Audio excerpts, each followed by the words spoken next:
sport of the man whose motor racing career seemed to be over 2 years ago. Niki Lauda won the first of his 2 world titles in 1975, driving for Ferrari. Only Fangio, Jack Brabham and Jackie Stewart have won it more often. The following year, at the Nürburgring in the German Grand Prix, Lauda came so close to death, a priest administered the last rites over him. Burned and disfigured, Lauda willed himself to live. Such is the man's amazing courage that 6 weeks later he was back behind the wheel, racing again. Shortly after that accident, Lauda talked to me about his philosophy for survival. When I came to the hospital, you know, you feel a kind of you feel like you're very tired and you would like to go and sleep. But you know it's not just going sleeping, it's something else. And then you just fight with the brain. You hear noises and you hear voices and you just try to listen what they're saying, and you try to keep your brain working and to get the body ready to fight against the illness. And I think this was very good that I did that, because in that way I survived. In life you need a certain amount of luck, but now the question is how much luck you need. I think the luck is the minimum part of it. I think it is, I think you can steer a lot your life, you know what I mean? You have the wheel. I think human beings can do much more for themselves than they think. That same year, 1976, Lauda lost the World Championship by a mere point to James Hunt. In 1977, he was winning again. Here in South Africa, he had his first victory since the crash, and he built on it until he'd taken the world crown for a second time. By now, Lauda had established himself as a man of almost superhuman willpower. By 1979, Lauda had had enough of Ferrari. He joined the not-so-competitive Brabham team. No one knew it then, but this non-championship race at Imola was his last victory, his last dice with a rival, his last race. 2 weeks later, he made the decision to retire. I sometimes feel a little bit of not all that power, because especially the problems I had. I only finished 2 races this year. So, you know, it's all not funny anymore. So it really does get boring. But 2 years away from motor racing seemed to have bored Niki just as much. Last September, he was having hush-hush test drives with McLaren at Donington, amid rumours that his airline business was in debt. Lauda was back. If you want to go into motor racing and do a job like this, you have to have your heart and your head 100% for it. The money and all these other things, if you are good, they come automatically. If you are bad, they don't come. So this is not the drive. The drive is just that I like to challenge myself to see what I've lost in 2 years not driving, if I'm still able to drive quick, how the other cars go, how the other drivers drive, and just see where I stand today after 2 years being in pension. And Niki Lauda joins us now from South Africa. Niki, now that you've had a chance to have a few runs in the car out there at Kyalami, how much of the old skill do you think you've still got? I was very surprised to start here my first day after 2 years not driving. And my Marlboro MP4 worked so well that on the first day I think I was 4th quickest, and yesterday 6th quickest. But you have to take into consideration that there are basically now 2 types of racing cars, one with a turbo engine and one with a normal engine in, which I've got a car with a normal engine in, so the turbo cars are here going 30 kilometers quicker because they have 80 more horsepower. So the maximum I really can do is to stay ahead of the Formula Ford. Now, of course, you're reunited with your old partner from Brabham, John Watson. How are the pair of you going to race now? Who's number 1 and who's number 2? Have you sorted that out? Well, to be honest, I never ask who is number 1 and number 2, because I don't care what number I am. The most important thing is I get all the good bits and pieces, and that's what I'm getting. When did the urge to come back really get at you, Niki? How long after you retired did you suddenly think to yourself, I've got to go back? To be honest, the first year I didn't think a bit about it at all. Last year, around August, when I went to the Austrian Grand Prix, I felt the first time the racing fever coming up in myself, and then it developed so that in Monza I was anxious to get in one of these cars and try them again, which I then did in Donington. And there I felt that I'd still be able to drive, and then I sorted all the contracts out, and that's what I'm here for in Africa. Now, you see, we keep reading here in the papers in England that it's very much a financial reason that you've come back. We keep reading stories that your airline, your private airline, is in debt and that you need money. Are these stories true? To get in the dangerous sport as motor racing is, in because of money or some other interests, commercially, there's no way you can drive quick. Either you want to drive these racing cars, then you go quick anyway and do a good job, then the money comes. If you don't want to drive, it's better you stay at home. What about your airline? Is that continuing in business while you're motor racing? We're operating 4 airplanes in the moment, which we're doing since 2 years. This is going to continue as it is. Everything is running perfect, so there's no problem there whatsoever. Just people interpret in my comeback whatever they think, in their opinion, is right. But, you know, I'm back in motor racing because I like it. What does your wife think about it, Marlene? Does she find that it's all right, or does she worry about you? I personally think if a racing driver has a wife which says, go racing, it's good, she must be really stupid, because it's a dangerous sport, she knows. But she accepts what I'm doing. Certainly she's not happy about it, but she at least lets me do what I like, which I think is good. How long do you think you might go on, Nicky? How long have you actually signed for? I signed for 1 year, but I must say in the past I always signed for 1 year. I will go on in motor racing as long as I like it, and as long as the circumstances around me are in the right way I like to have it. And as it is perfect in the moment, I see myself running in motor racing for a long time. And other things we read is that you're being paid $3 million. Is that right for 1 year's racing? I would like to have $3 million. If you can find the guy who wrote all that, please send him to me, and then I ask him for the $3 million. That's simply not true. Right. Do you think that you are going to enjoy it? You see, I mean, we all know what you went through, Nicky, and I suppose sometimes you must get terrible thoughts about that crash in '76. Do you think you can still drive and put that right out of your mind? You see, to the ordinary person, it seems impossible. Look, I had the crash in '76 and I got world champion in '77. So if I would not have overcome all my fear and anxious things I had after the accident, I would never have made it. The reason I retired in '79, because I just had enough of driving around in circles, and because I raced for 10 years. So after having 2 years rest, I want to come back and see what I can do, but it's much easier now to come back out of the airplanes in racing again than my comeback was after the accident, because after the accident it was much more difficult to me. So I see no problem today, as long as I enjoy it and like it, to continue racing without any fear. Now, the MP4 that you're driving, now that's one of a new generation of cars that have come along, really, since you retired. How does it compare to the cars that you were driving? You know, the cars today, with the regulation as they are now, the suspension is very hard, so you have to get used to the way these cars are laid out in the moment. But my MP4 is laid out so that even with the funny regulation, the cars being so hard, the car still gives a smooth ride, and the most important thing for me, it's going very quick. So would you like to give us a prediction? Where do you think you might finish on Saturday? It's very difficult to say because the official practice will start tomorrow.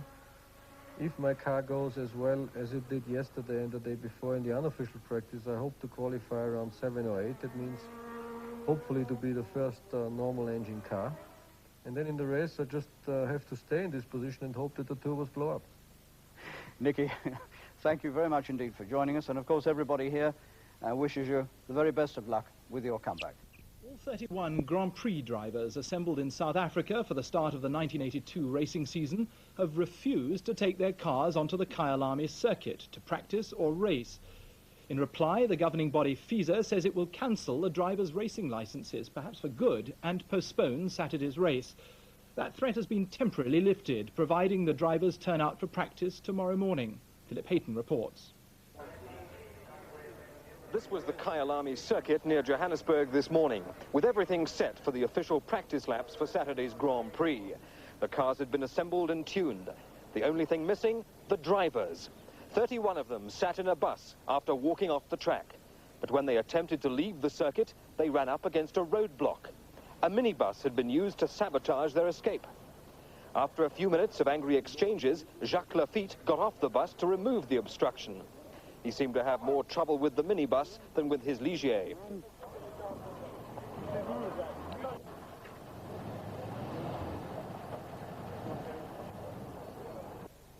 After making their escape, the drivers, with an escort of newsmen, headed for a Johannesburg hotel. The drivers are unhappy with clauses in what are called their super licenses, issued by FISA, the sports controlling organization. Among other things, the drivers don't want to reveal personal financial information. Former world champion Niki Lauda, who's due to make his racing comeback this year, had this to say. Very disappointed because the only reason I'm here for is race. So let's hope it's happening soon. You're not thinking about giving it up because of these problems? No. Not so easy. Organisers of the South African Grand Prix acted as go-between, travelling between the rival factions in a military helicopter, an indication perhaps of the government's concern. While officials met at the racetrack all day, former world champion James Hunt offered his solution to settle the dispute. They're backed up against the wall. I think it's a great shame that a strike should take place. I mean, I personally think that what both sides should do right now is say, shelve all the problems for the purpose of this weekend. The powers that be could waive the whole problem of super licenses, just let everybody get in their cars and drive and have a race, with an agreement to go back and meet in Europe, round a table properly, and thrash the whole thing out before the next Grand Prix, for which there's plenty of time. South Africa is starved of much international sport, so the Grand Prix has taken on an added significance. As a cabinet minister has put it, the Grand Prix, with its 600 million television viewers worldwide... Striking Formula One drivers in South Africa that unless they compete in the Grand Prix there on Saturday, they could face a lifetime ban. All the top drivers due to take part have said they won't compete if they're forced to sign a new super license. They say it's unfair. The license demands that drivers stay with the same team for 3 years, that they don't criticize FISA, the governing body, and that they reveal their personal financial details before they actually drive. Today was supposed to have been the first official practice for the Grand Prix.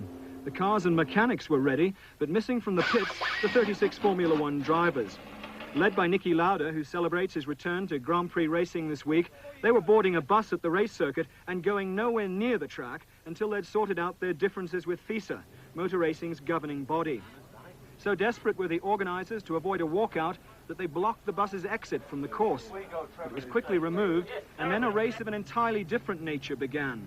Dozens of journalists jockeying for pole position as they hurtled after the bus heading towards Johannesburg. Watching the flying circus, a rather bemused Niki Lauda. The drivers who locked themselves into a Johannesburg hotel feel their new super license, which they have to sign before racing, damages their chances of signing new and more profitable racing contracts. So our back's been put against the wall, so we're asking for some changes on the super licenses to make it even for the drivers as much as it is for the constructors, and I hope that we can achieve a compromise. Meanwhile, talks between race officials and the driver's representative carried on at the circuit throughout the afternoon.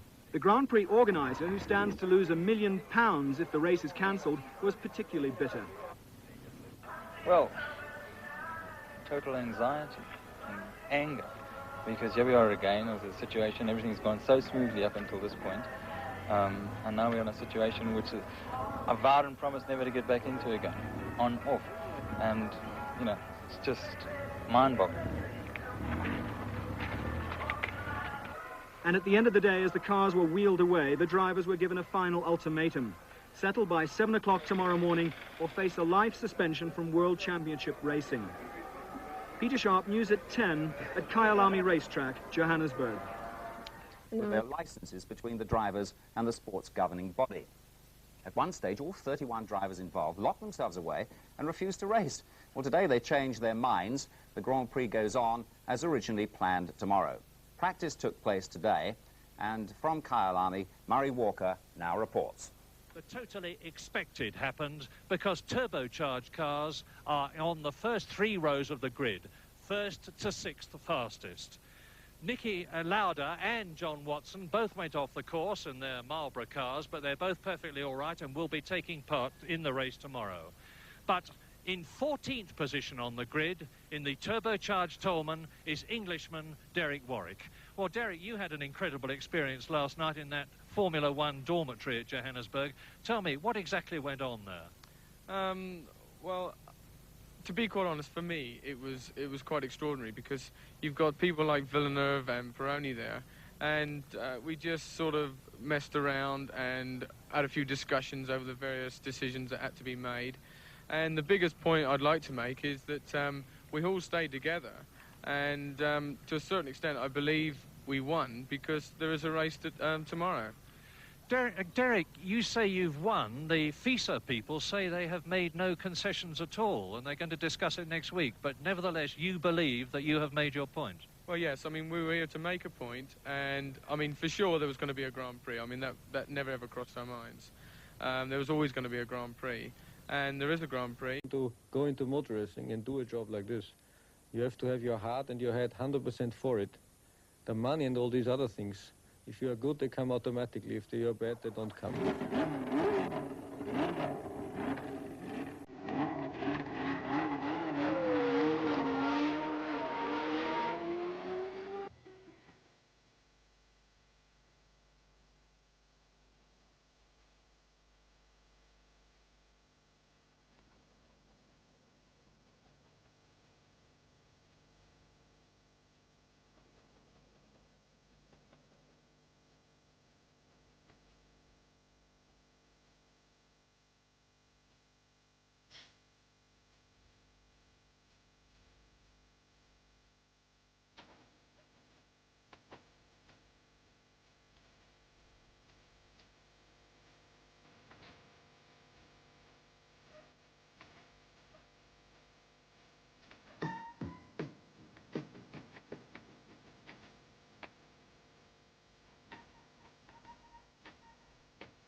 After a short winter layoff, which saw double world champion Niki Lauda decide to end his retirement, and not, as you heard, for money, the Grand Prix world came happily to sunny Kyalami, high up in the South African Transvaal, only to face a protest against unacceptable regulations from the drivers, which involved all of them in missing the first day's practice. But now the first Grand Prix of 1982 is ready to go, with new drivers and new cars, 7 of which have an enormous advantage over the rest. For Kyalami's altitude is over 6,000 feet, and that means the turbocharged Renaults and Ferraris, the new Brabham BMWs and the Tolman have at least a 150 horsepower bonus over most of their rivals. And didn't it show up in practice? For the fastest 6 cars on the starting grid are turbocharged, with the 1980 South African Grand Prix winner, Frenchman René Arnoux, in pole position in his Renault, ahead of world champion Nelson Piquet in his new Brabham BMW. Third fastest, Gilles Villeneuve's new Ferrari, with Riccardo Patrese fourth, making his first race appearance as a Brabham driver. Fifth, it's Alain Prost Renault, with Didier Pironi's Ferrari sixth. And then the non-turbos, headed by Keke Rosberg's Williams seventh, and teammate Carlos Reutemann 8th. Derek Warwick's a superb 14th in the Tolman Turbo, with Nigel Mansell a lowly 18th in the JPS 87, and Derek Daly 24th in the Theodore. So it looks like a certain turbo car win here at Kyalami. But 77 laps of the 2.6-mile circuit in today's heat is a long, taxing way to go. Well, with the rather unfortunate political dramas and aggravations now out of the way, thank goodness, or certainly out of the way for the moment, we finally got a race. But of course, this is going to demonstrate a total superiority of the turbos that we won't see later in the year when we go away from the altitude of Kyalami racetrack, where the turbos enjoy a big advantage because they can run their engines by pumping the thin air from 6,000 feet in at normal sea level pressure, therefore running at about 500 horsepower, whereas the normally aspirated cars huff and puff away to get only about 400 horsepower because they're 20% down, bearing in mind that there's 20% less air here for them to breathe. However, it looks, because of sea level testing in the winter, as if turbo is going to be the way to go this year. The turbos were quicker at sea level as well, around a fairly twisty track, and the big question is going to be their reliability. It's very hot here today. Turbos don't like it too hot, as do no racing cars, but they're particularly sensitive about it. So we just have to hope that we get a race of a reasonable pattern, some fun and games. Arnoux in the turbocharged Renault. In second position, Nelson Piquet in the Brabham BMW. Third, Gilles Villeneuve in the Ferrari. In fourth position, Riccardo Patrese in the Brabham BMW. Fifth fastest, Alain Prost in the turbocharged Renault. Sixth fastest, Didier Pironi in the Ferrari. Then the 2 Williams cars, 7th and 8th, Keke Rosberg and Carlos Reutemann. 9th and 10th, John Watson, and a brilliant performance by Michele Alboreto in the Tyrrell. And completing the round dozen, the top 6 rows, 11th fastest, Jacques Lafitte in the Talbot, and Eliseo Salazar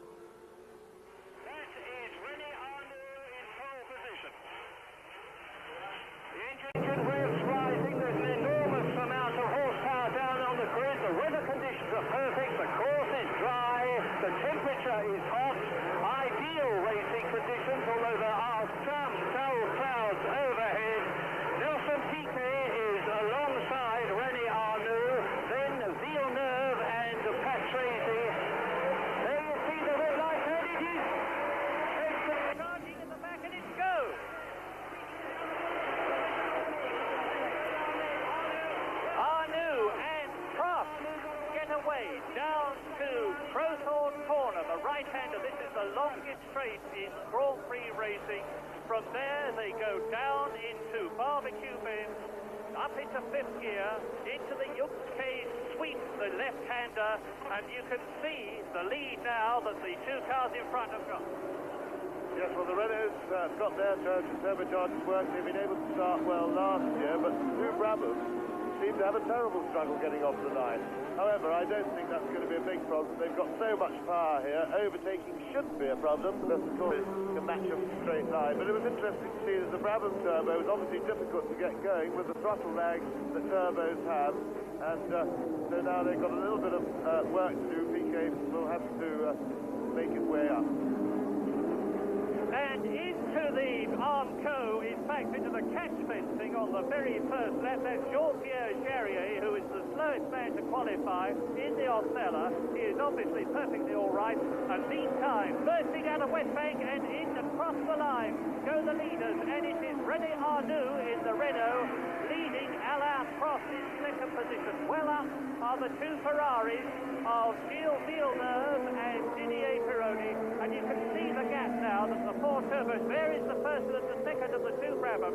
So it is two Renaults leading, two Ferraris, and in fifth and sixth position, the Brabham BMW turbos of world champion Nelson Piquet and his teammate Riccardo Patrese. Yes, and Keke Rosberg is well up there. He's made a fantastic start. I think he's lying in fifth place behind the two Ferraris. He qualified extremely well. He's done, as expected, very well. He was quicker than Reutemann, which comes not a big surprise, although Reutemann went a lot better than him on race trim this morning in the warm-up. But Rosberg has obviously put that behind him and has made an absolutely stalling start. But I have to say, I think he'll be pushed to hold on against this huge power advantage. I think the Cosworth powered cars are running not much more than 400 horsepower at this altitude, while the turbos are running around about 550, so it's a huge thing. Two Ferraris come under the bridge in turn fourth. Rosberg still hanging on, I think, in fifth place.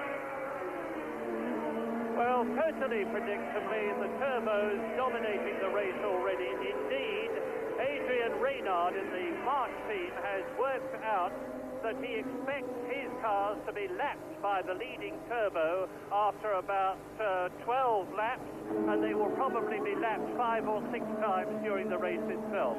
Villeneuve and Pironi there. This is the first time you've seen these new turbocharged Ferraris in a race, because they are quite different cars from the one which drove in 1981. Looking to me as though they're closing up just a little on the two flying Renaults in front of René Arnoux leading on lap 2 out of 77 as we look at the now, the leader. There is Arnoux, behind him maintaining team station Alain Prost, and the Renault 2 has been significantly improved since last year.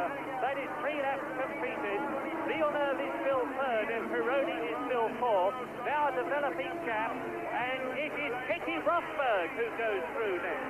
And on lap 4 then, Keke Rosberg is well up in 7th position as the leaders go round Crowthorne. There are the Brabham. And here is race leader René Arnoux. René Arnoux taking it pretty steadily. Alain Prost following him. They're driving a fairly undramatic race up front. The Ferraris are there, but they're not an immediate threat. There seems to be some sort of a drama. We get a lot of smoke. Somebody's obviously off the track. The driver out of the car. It looks like Nelson Piquet to me. Piquet was running in 12th place, so he's obviously...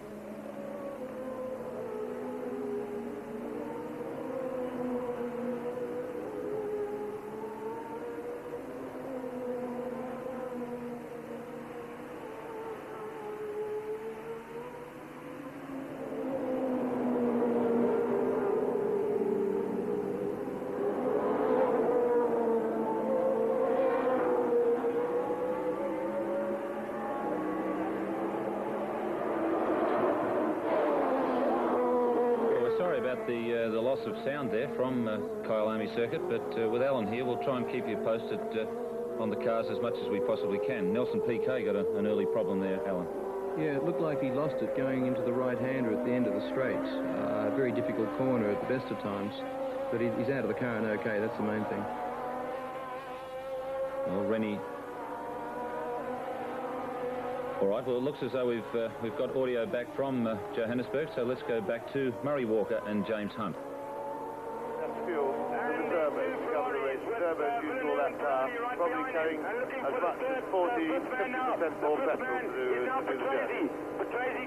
On lap 5, then, René Arnoux leading Alain Prost with Villeneuve and Pironi in 3rd and 4th position. But Keke Rosberg driving an absolutely magnificent race. Nelson Piquet out of it. We seem to have lost Mansell from our lap chart. The 2 Renaults go through with 5 laps completed. Then the 2 Ferraris, no change in still Villeneuve and Pironi. And now it is in 5th position, Crazy, with in 6th position Keke Rosberg. In 7th place is Carlos Reutemann. So the 2 Williams are doing well, and with 1 turbo out, Nelson Piquet, the reigning world champion, it is by no means certain that the turbos are all going to finish this race. The heat conditions are demanding, and the 2 Renaults, which are leading now, as we look at René Arnoux, number 16, the race leader, and Alain Prost, number 15, with the red patch on the nose of his car. They may be well ahead, but they've still got turbo opposition behind them, the like of which they have not had in the past. Because the Ferrari... Lauda ist ja berühmt dafür, sich seine Rennen einzuteilen. Eine seiner hervorragenden Eigenschaften ist ja, dass er im Voraus ziemlich genau sagen kann, was mit einem Auto erreichbar ist. Wenn er an 2. Stelle gelegen ist, Sie erinnern sich, dann hat er eigentlich nie versucht, mit Ach und Krach und mit jedem Risiko den 1. Platz zu erobern und dafür von der Straße zu fliegen. Andererseits, wenn er ein Auto hatte, mit dem er 4. oder 5. werden konnte, dann ist Niki Lauda auch so gefahren, dass er 4. oder 5. wurde und nicht zum Beispiel 10. Ein Wunschtraum für Lauda wäre heute natürlich einer der...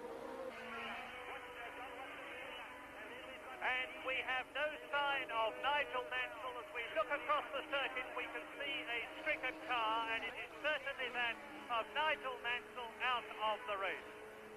Well, the Williams' cars are doing well in the form of Carlos Reutemann and Keke Rosberg. And somewhere out there watching them in Australia with all the other Channel 9 viewers is ex-world champion Alan Jones. And that is Villeneuve's car. Villeneuve with a great plume of smoke behind him. As I forecast, the turbos are not going to last this race.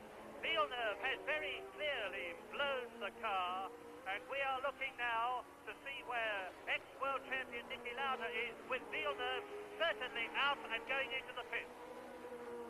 Yes, Lauda's running in about 10th or 11th place on the track. Watson is... Well, that's a shame looking at Villeneuve. I hope he's not putting oil on the track.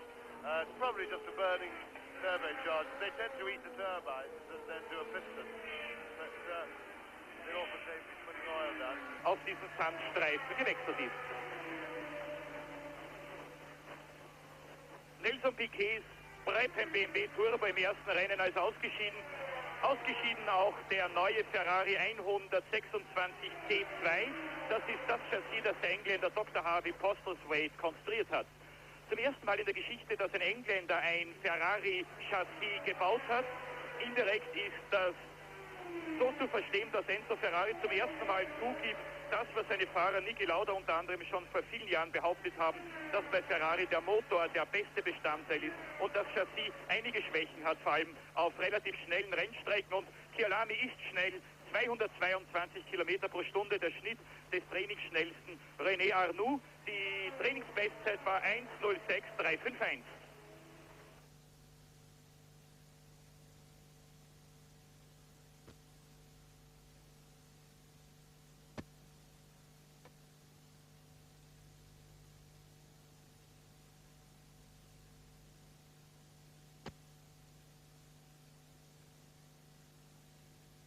Okay, well, let's go back to Kyalami now with René Arnoux leading the 1982 South African Grand Prix.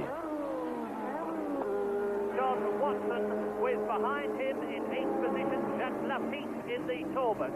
Then it is Michele Alboreto, and in 10th position ex-double world champion Niki Lauda.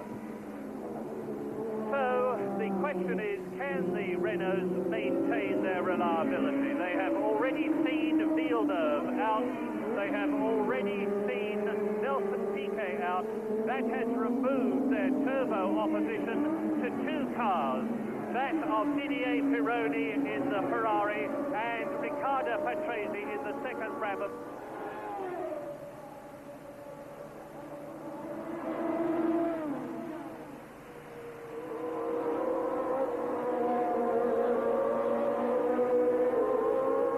A break for the right-hander at Crowthorne. You should see Didier Pironi come through in the Ferrari. We are on lap 10.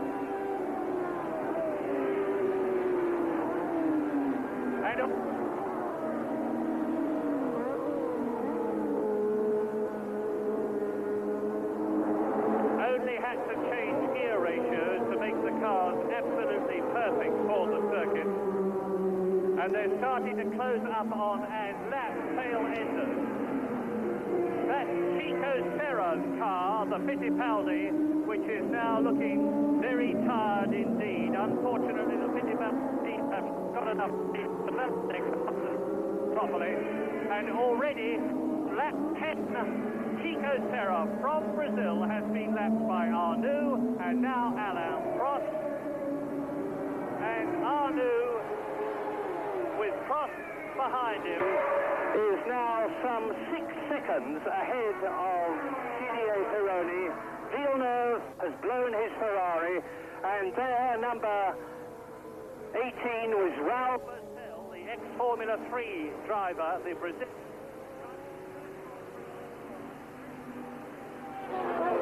Letting the leaders through, and we're getting an absolutely stupefying demonstration of Renault turbo superiority. And by the way,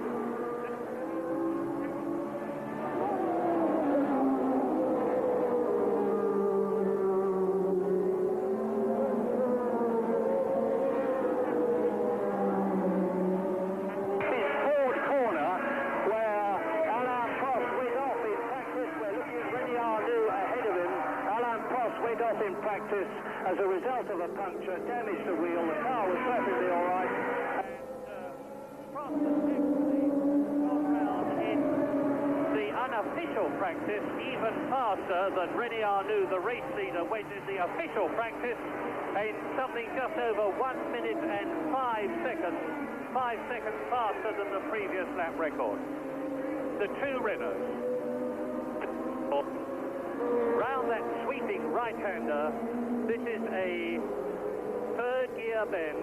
Then they accelerate up into fourth, round Barbecue Bend, which is where they are now, 155 miles an hour, to the Yungke sweep, the left-hander that they've just completed, and they're now doing 180 miles an hour as they go up to and round Sunset Bend.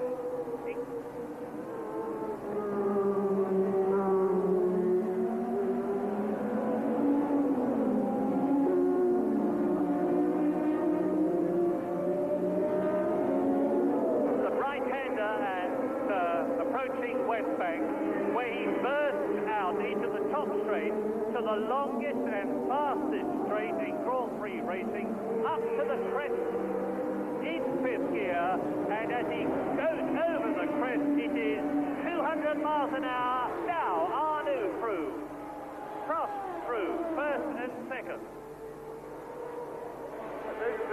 Prost is having a go. He's been pulling out a little bit behind. I'm not following René Arnoux in the slipstream, and I had a feeling that Prost might be running a little bit hot because he seems to be moving out to the cool air, which would give more air to his radiators and not taking advantage of the tow. But one was waiting for him to make his move. I don't know what the Renault orders are to their drivers, but Prost is now really established as number one, and it's probably one of the favourites, if not the favourite, for the World Championship this year.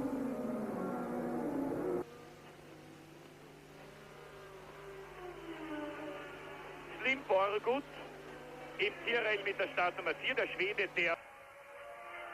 Well, that is Slim Borgut, the Swedish driver, in the second of the two Tyrrell cars, and we think we definitely have a new star in the Tyrrell team in the form of Michele Alboreto, who has driven magnificently in practice and was 10th fastest, not only in practicing, but in the practice warm-up period.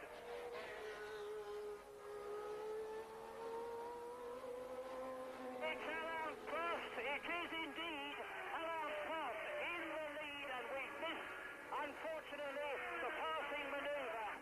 Well, I can't tell you where they passed, we didn't see it. All I can tell you is that you now look at race leader Prost and Arnoux. 10 unverändert.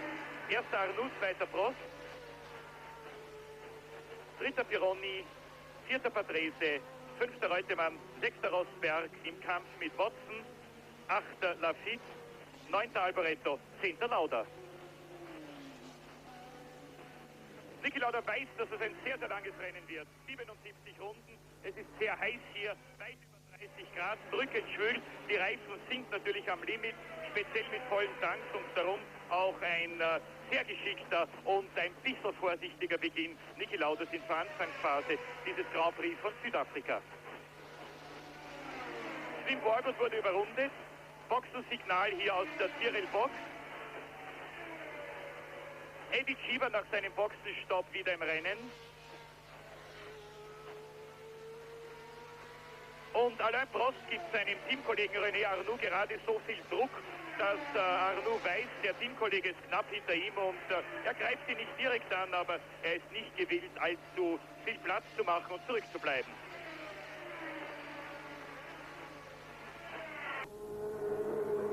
Well, back at Kyalami, Alain Prost has gone past his teammate René Arnoux and he is in the lead.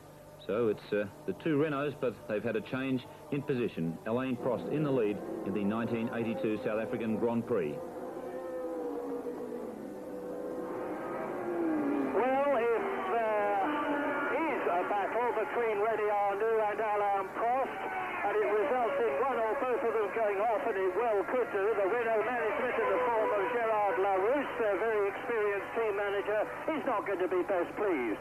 Coming up to complete another lap, so there they go, and the gap now is extending with Didier Pironi some 5 seconds behind the Renaults in third position, and the leaders are rapidly lapping the tail-enders and midfield men, and there is now an enormous gap between Didier Pironi, who is in third position, and Riccardo Patrese, who is fourth, whilst we wait for the fifth man, Carlos Reutemann, who is in the points to go through, and he does so with Nicky Rosberg in sixth position, just ahead of John Watson, who is in seventh place. So, predictably, the Ford Cosworth, normally aspirated, that means non-turbocharged cars, are now starting to challenge on reliability. You are looking at Didier Pironi, the brilliant young Frenchman who has won Grand Prix in his time and should have won far more had he not had reliability problems.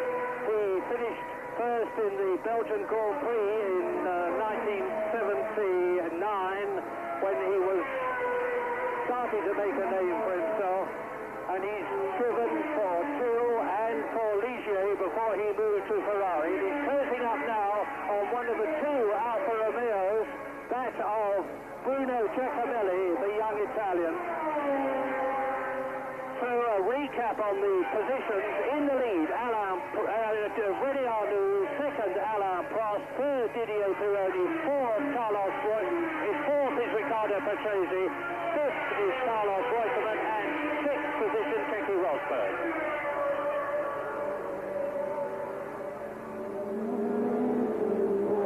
Pironi round the left-hander, up that short straight. It's a very, very quick circuit here at Kyalami. As you know, the fastest lap in practice by Keke Rosberg was 138.5. René Arnoux was 138.4 miles an hour, and that makes Kyalami very, very quick indeed. Enormous crowd, incidentally. They turned out eagerly to enjoy Grand Prix motor racing again, and there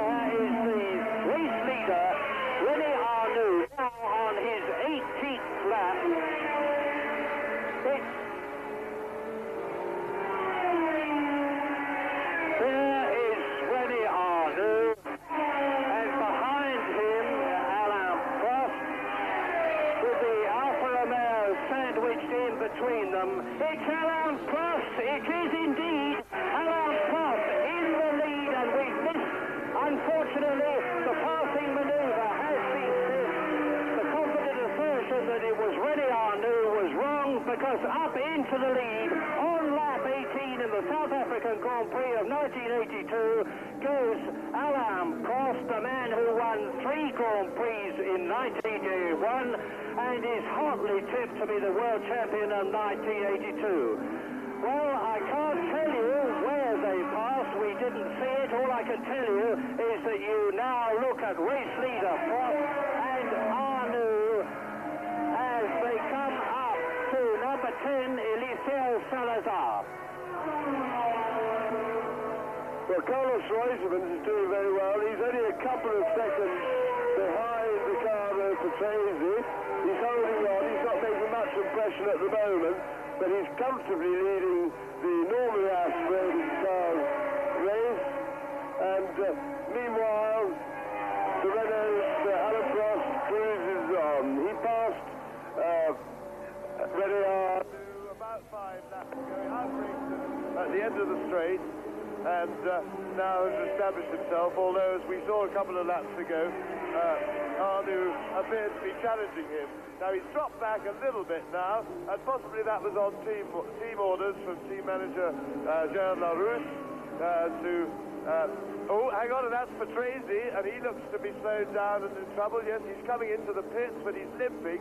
He may not even quite make the pit. So Patrese in trouble, to be expected with the turbos and their first outing. They're very difficult engines technically to get right. Murray, give us the 1 to 5 if you can. So as Ricardo Patrese comes into the pits to retire, and Gordon Murray, the Brabham BMW team chief, told me before the race he would be surprised if both his cars finished the race. How right he was. On lap 20, the race order is Alain Prost leading in the turbocharged Renault from his teammate René Arnoux, with in third place Didier Pironi in the Ferrari. In 4th position now it's Carlos Reutemann. So the Williams cars are coming up through the field. In 5th position it is Keke Rosberg. In 6th position it is John Watson. Turbocharged cars 1st, 2nd, 3rd, and Ford Cosworth powered cars in 4th, 5th and 6th position, with Niki Lauda coming up through the field in his first Grand Prix since he retired in 1979, and he is now in 7th position. Gelingt die Leitung zwischen Kyalami und Wien aufrecht zu erhalten. Im Bild Ricardo Patrese, er spricht mit Brabham-Rennleiter Dieter Staffert. Damit ist die Premiere der Brabham BMW Turbos also leider nach 20 Runden endgültig vorbei.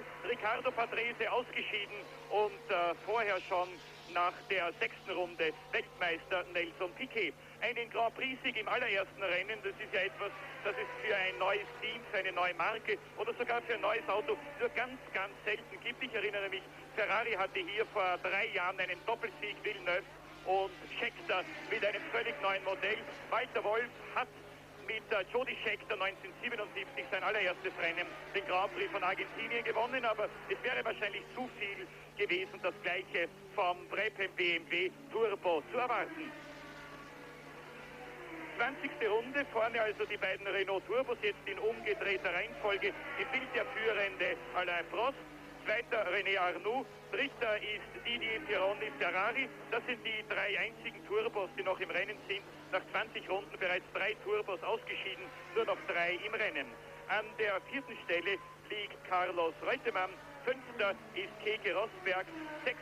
John Watson und 7. Niki Lauda, der Alboreto und Lafitte überholt hat. Niki Lauda also bereits an 7. Stelle und nur noch einen Platz hinter den Weltmeisterschaftspunkterängen. Ich habe es Ihnen am Beginn gesagt, Lauda ist stärker einzuschätzen als der 13. Platz in der Startaufstellung besagt.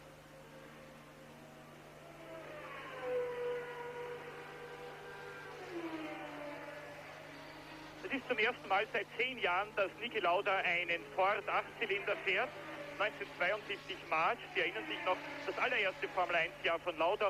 Und dann kamen die Jahre mit den 12 Zylindern, BAM, Ferrari und zuletzt der Alfa 12. Last year at Kyalami, the race was blighted by the fact that a lot of the top entrants were not there. Ferrari weren't here, Renault weren't here, Alfa Romeo weren't here, because of the political struggle between Pisa and FOCA. But now they're back, and so are the spectators. Yes, well, Niki Lauda I'm watching obviously with a lot of interest. Man, my vintage of racing, and he's going extremely well now. He's disposed of defeat in Alboreto. He's worked his way up through the field very well, and he's now got John Watson in his sight. He's about 4 or 5 seconds behind him, so we know John Watson is an established common denominator, as it were, top-class driver. They're in the same car, and so it'll be interesting to see now if Nicky can make any impression on him. I think he's closing a little bit, but it won't be a fast thing, and it'll be very interesting to see whether they go to battle if they ever get into a line of third situation. Didier Pironi, there he is in third position on his 23rd lap now, with the 2 Renaults in front of him, and the question is, what is the gap between third place man Didier Pironi in the Ferrari that we're looking at now, and Carlos Reutemann, who is in 4th position? If the Ford Cosworth engine cars can score points here at Kyalami, they will be on much more of an even Steven basis after this race.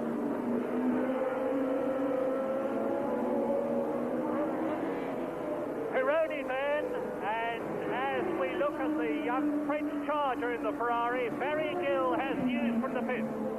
Well, first of all, Barry, I've just talked to a very disappointed world champion, Nelson Piquet, who says yes, he did pull up the start, but then he had trouble with locking rear brakes. He managed to avoid a crash once, and then the second time there was nothing he could do about it. As I left Nelson, of course, Patrese came in, oil pressure problems on the Brabham car, both the Brabhams are out. Bad news also, I'm afraid, for 2 of the British drivers. Poor old Nigel Mansell lasted just half a lap until the electrical problem that plagued him this morning put him out of the race. Derek Warwick has a most unusual problem because they use larger tyres than most of the other teams. The track temperature here is 130 degrees, so he's already had to come in to change all 4 tyres. Cheever's got electrical problems, and poor old Gilles Villeneuve in the Ferrari, once again an engine problem. 6 casualties already. Back to you, Murray. Yes, and the engine problem that Gilles Villeneuve had was obviously a repetition of the turbo problem that Ferraris have had for a lot of last year. But Pironi, thus far, and we're looking at the third place man now, seems to be avoiding that problem, and he's going on his way without any trouble at all. As I say it, Didier Pironi slows up and comes into the pit. Well, my goodness, it pays never to make a prophecy. And this is going to be tyres, obviously, or are they just checking the car while they change the tyres? There goes his team manager, talking to Pironi without the benefit of an electrical headset. And now, of course, with Pironi slipping down through the field, that means that Carlos Reutemann can come up and take 3rd place. It means that Keke Rosberg can come up and take 4th position. James. Yes, they've got a bit stuck on the left rear wheel there. Spinning the wheels, it's still on the jack. So a bit of a slow pit stop for Pironi. He's noticed 2 front wheels then to have finished a long time before, so Pironi's lost a fair bit of time. It's interesting to see what he can make up. But I think tyres may play quite a big part in this race. I was speaking to the McLaren drivers before the race, Lauda and Watson, that they were worried both on temperature and wear for the tyres. They reckon they were pretty marginal for the tyres to last the race in healthy condition with enough rubber on.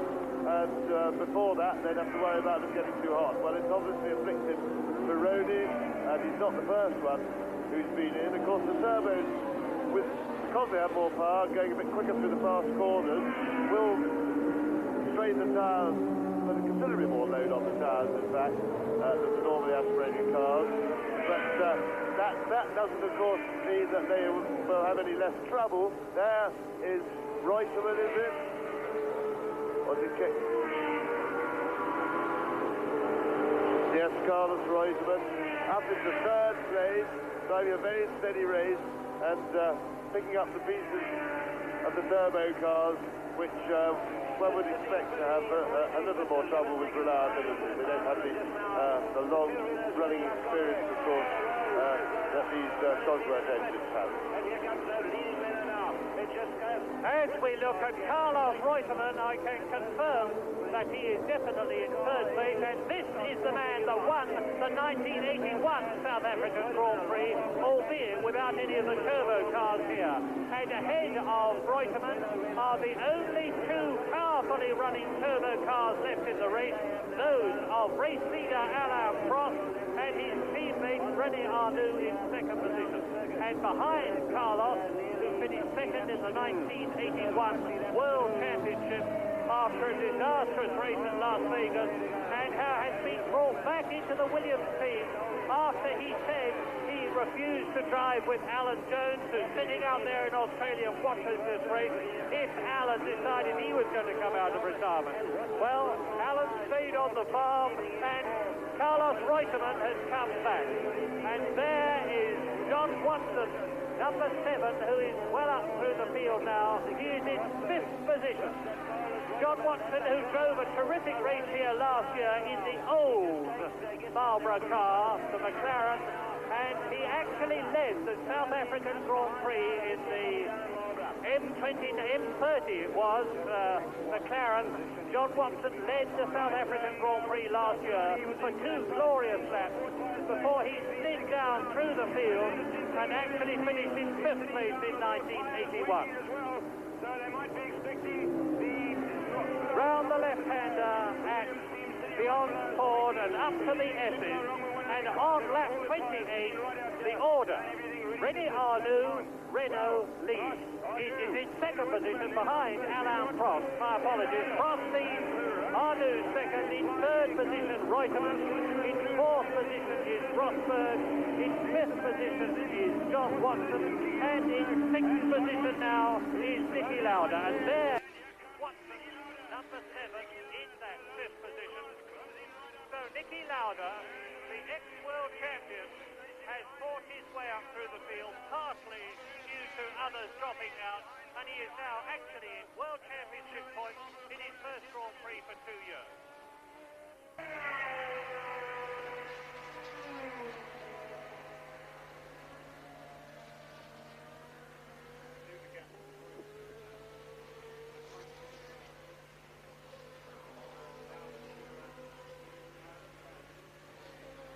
Immer noch John Watson, nach einem Trainingsunfall heute in den Ersatzmekan umgestiegen.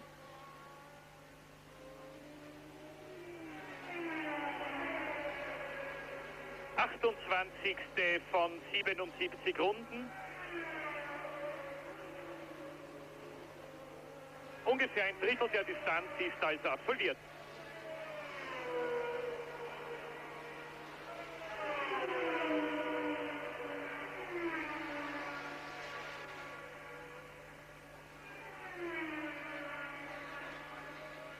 Giacomelli, Reutemann, Borgut.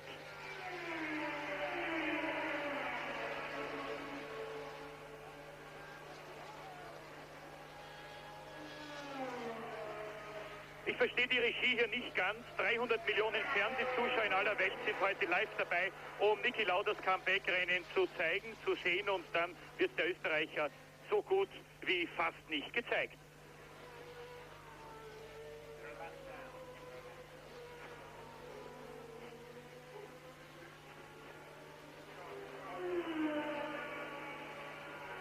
Watson und Borgut. Borgut, der Schwede, der einen 3-Jahres-Vertrag bei Tyrrell unterschrieben hat. Hier wieder Watson.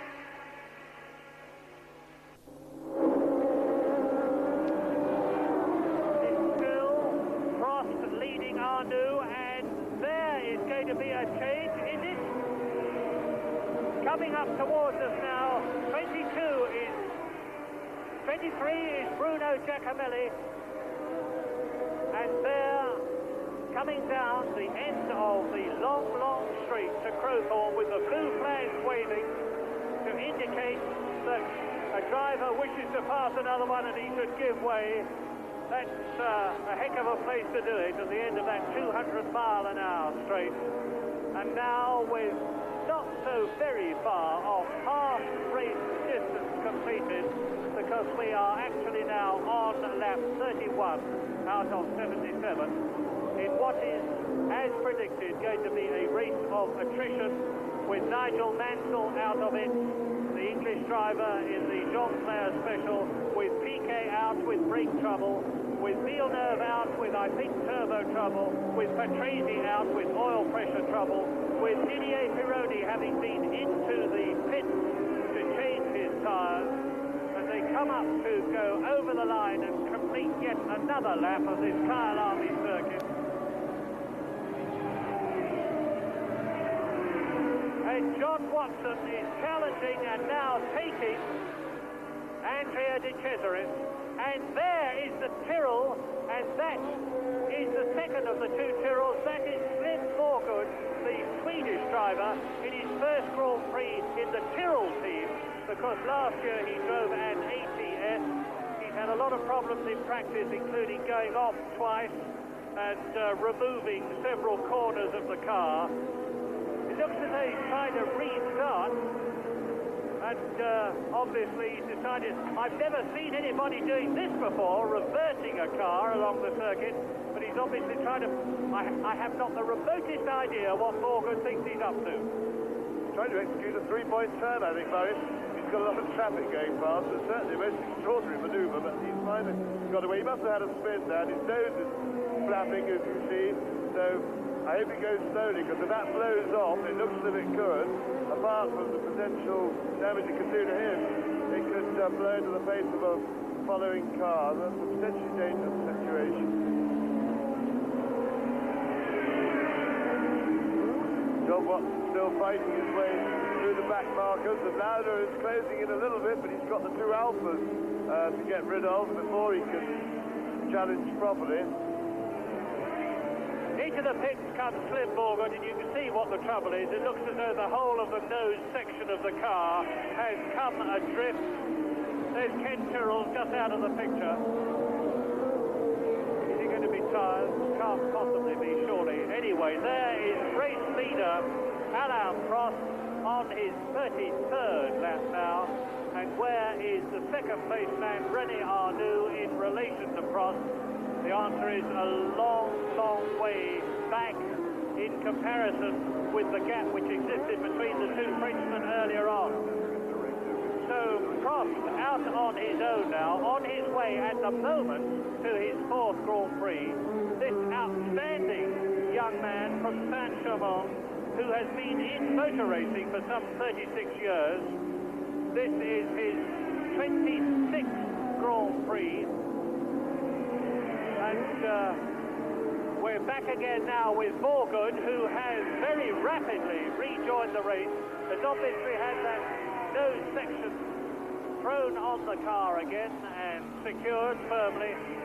And it's still Prost leading Arnoux, with in third place still Carlos Reutemann. In fourth place is still Keke Rosberg. In fifth position is still John Watson. And in sixth place, still in the point, Niki Lauda. And coming up through the field now at a tremendous speed on his new tyres and really taking advantage of them is Didier Pironi in the Ferrari, back in the race in seventh position. And everybody up to seventh man has been lapped by the leader, Alain Prost, but in eighth position and lapped by Prost. And a very fine drive, confirming the view of many people that it's the star of tomorrow, is Michele Alboreto in eighth position, lapped by the leaders, and we're staying on picture with Slim Thorgood. Yes, we apologise about this solo performance by Slim Thorgood, but it's beyond our control, and don't quite know what the local TV director is doing, but it's none of our making, I'm afraid. We'll try and get back to the race in a moment. We just hope he's listening back for you. In the meantime, a word about Alain Prost, and there's John Watson finally come into view, but that's possibly only because he's near Slim Thorgood on the track. I'm just trying to identify the number. I'm pretty sure it's Watson. Alain Prost last year proved himself, as well as being a very fast driver, which we saw when he was in the Barrows and everything, but an extremely mature, thinking man, very intelligent, very cool approach, doesn't appear to make any mistakes under pressure. Just John Watson sweeping through, just going to challenge Morgan. Of course, you'll find Morgan a little bit hard to catch, because if Morgan did put some new tyres on there, that's quite a big advantage to go out on cool tyres that give you a good bit more grip to start off with, and of course they've got a bit more rubber, so Watson will have to work hard, and he wants to keep working hard. He's got a race going on, he's chasing Rosberg, and he's got Lauda behind him, and he'll be very interested in keeping the gap away to Lauda, if for no better reason than his own personal pride. Well, the gap between Keke Rosberg, who is in 4th position, and John Watson, who is in 5th place, is about 7 seconds, or was, as they went past our commentary point here at the end of their 34th lap. And the race has settled down for the moment. There on the left of the picture, the Renault going through at the end of the straight, and you see there the positions after 27 laps, and we are well ahead of that in terms of actual race laps, because we're now on lap 36. But the positions are still the same, as you see on the caption there, as we look at Alain Prost. 3 victories behind him. This could well be his 4th. The man who is tipped to be world champion of 1982, even this early in the season. And he's a man who, well, he's not entirely new to the thought of being a world champion, because he was the junior kart world champion as long ago as 1975. Now, Prost coming up to cross the line and complete his 36th lap. Well, the race is now developing in the middle, because Watson is pretty well up on Rosberg's tail. Meanwhile, Lauda is lurking not very far behind at all. He's closing in a bit. And Pironi is, of course, hauling them all in very fast, and only a few seconds behind that. So we've got a big battle at the moment going on for 4th place. That looks as if it's starting to develop. So let's hope that the local TV director spots that, and we can have a look at it. 8 seconds between Alain Prost, the race leader, and the 2nd place man, René Arnoux. And the seconds are ticking away as we wait for the 3rd place man, Carlos Reutemann, to come through in the Saudia Williams, which now has a new name on the side pods of the car. And it's now 40 seconds since René Arnoux went through. There is Carlos Reutemann. He's 43 seconds behind Arnoux in 3rd place, and in 4th position, Keke Rosberg is 7.7 seconds behind his team leader. But now, the interest in this race is that John Watson is right with Keke Rosberg. There they are. There is the battle for 4th position. Ahead of them are Reutemann, Arnoux and Prost. But this is the excitement, the battle for 5th position between the white car, the leader of these two, who is coming up to lap 1 of the ATSs, and the man who's driving the white Williams car, number 6, is the Finnish driver, Keke Rosberg. He had a terrible season last year in the Fittipaldi car, and he's going through, and now Watson spun off at one point here, but was perfectly all right, and now he's passed. And John Watson has taken a great deal out of the lead that Keke Rosberg had over him. Rosberg in 4th position, and we could well see a change for 4th place soon. Yes, Watson may even be close enough to get the draft to have a go at him on this long straight upon which they've just embarked. He doesn't seem to be making much impression right now. I think he's going to have to start the straight just a little bit closer in order to have a go. Meanwhile, behind them, Lauda has been passed by Pironi, the turbocharged Ferrari, using its power advantage, and it won't be more than a couple of laps probably before we see Pironi coming up to attack this battle for 4th place from behind. Meanwhile, Watson's dropped back just a little bit. Keke's probably found a bit of a charge with the threat to his rear end. and we're watching to see how quickly Baroni can haul him in. He's not quite in sight yet from our camera angle. He's only about 3 seconds behind.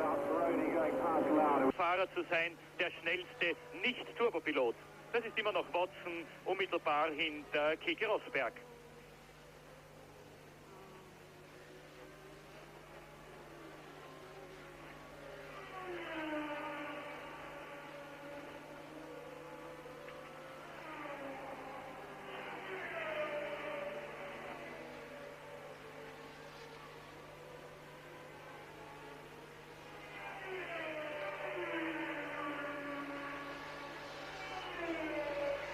Kyalami liegt sehr hoch, ungefähr 1800 Meter, und in dieser dünnen Höhenluft verliert ein Turbomotor nur etwa 10% seiner Leistung, ein Saugmotor dagegen 20% seiner Leistung. Der Grund ist ja ganz klar, die Höhenluft ist dünn. Der Turbo verliert weniger, weil die Luft praktisch reingeblasen wird. Der Saugmotor saugt die Luft an. Aber das, glaube ich, wissen Sie und ist sicherlich kein Geheimnis. Wenn es eine perfekte Turbo-Rennstrecke gibt, dann jene hier in Kyalami bei Johannesburg.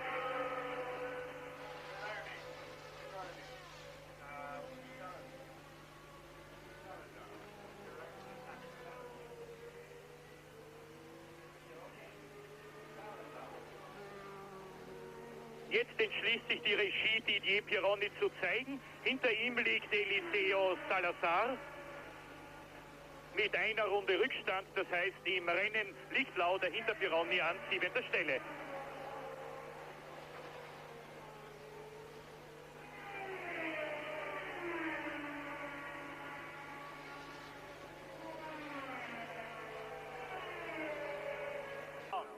But this is the excitement, the battle for 5th position between the white car, the leader of these two, who is coming up to lap one of the ATSs, and the man who's driving the white Williams car, number 6, is the Finnish driver Keke Rosberg. He had a terrible season last year in the Fittipaldi car, and he's going through, and now Watson spun off at one point here, but was perfectly all right, and now he's passed. And John Watson has taken a great deal out of the lead that Keke Rosberg had over him. Rosberg in 4th position, and we could well see a change for 4th place soon.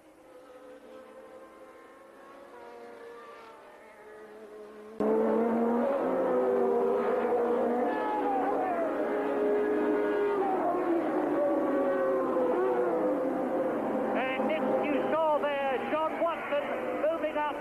Alain Prost still leads. And we hope we're going to see a picture soon of John Watson to get the confirmation of that. Alain Prost leading. René Arnoux in 2nd place. Reutemann is still 3rd. In 4th position, it is still Keke Rosberg. And who is that touring in? No, stop. Watson got past Rosberg at the end of the straight. Just as we had it over, then he outbraked him. And as far as I can see, no? That's Prost touring. Prost seems to be going much, much slower.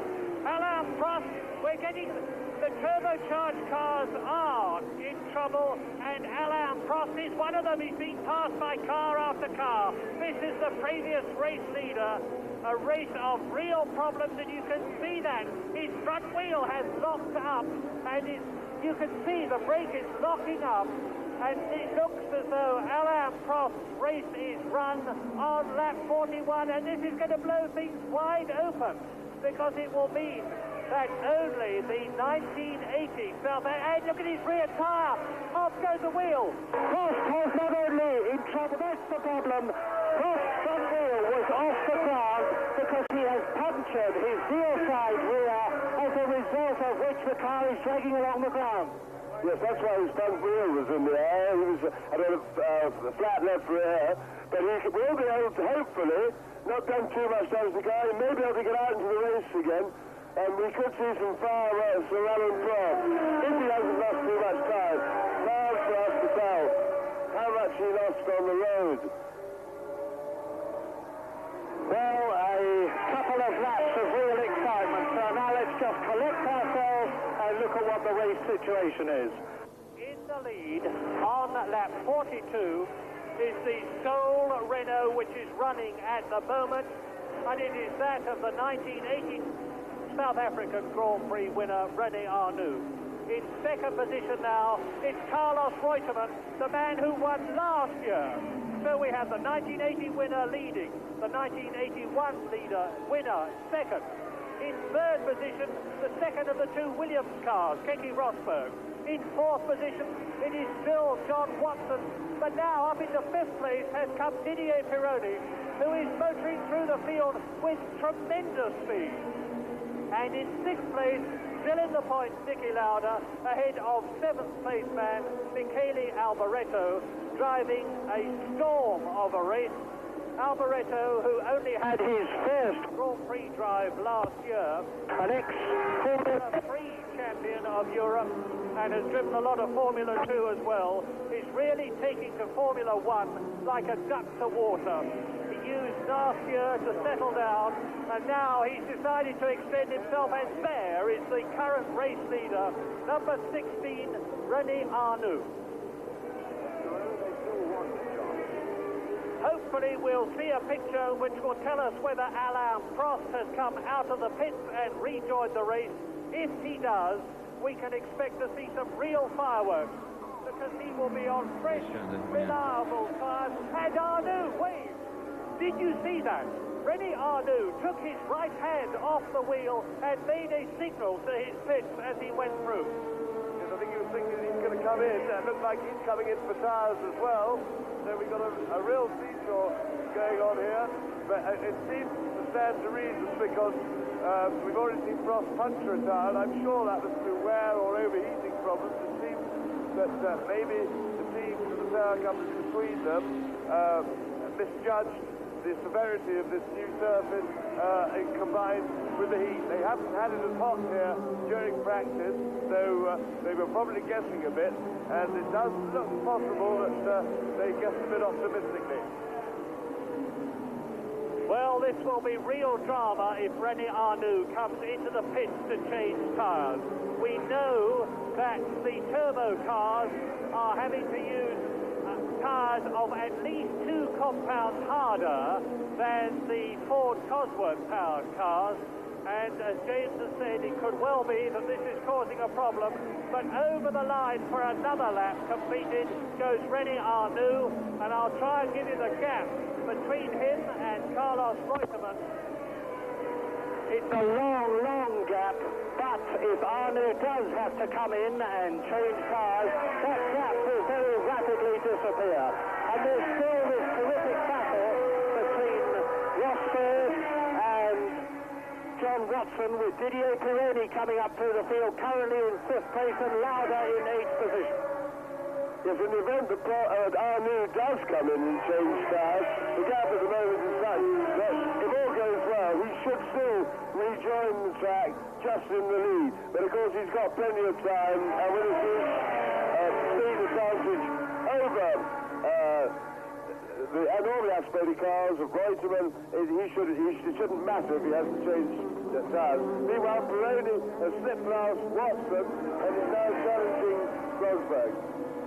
And Pironi is coming through the field like lightning, because he is now closing up on, and probably going to have taken by the time we see him next, Keke Rosberg. So, currently the order is Arnoux, Reutemann, and then Rosberg in 3rd position, with Pironi gaining fast. Yes, of course. But Arnoux's big threat now is Didier Pironi. And if he wants to beat him, and he is having tyre trouble, he should get into the pits quickly and get onto some new tyres. Because staying out there will only be a disadvantage to him. And he must do it fast. Now, this is where a driver's ability to think and his pit's ability to inform him properly are very important. Rosberg up into Pironi up into 3rd place, and Rosberg displaced. Lap 46 is the lap that we are on now. It's a 77-lap race. There it is, and now Watson is now, look at this. There is Didier Pironi, who is now 3rd. Behind him, in sight, is Keke Rosberg 4th. Then, right on Rosberg's rear wheels, is John Watson in 5th place. You just caught a flash of Rosberg there, but this is the man of the South African Grand Prix at the moment. Number 28 in the V6 turbocharged 600 horsepower Ferrari, Didier Pironi, going up place after place after his tyre changes.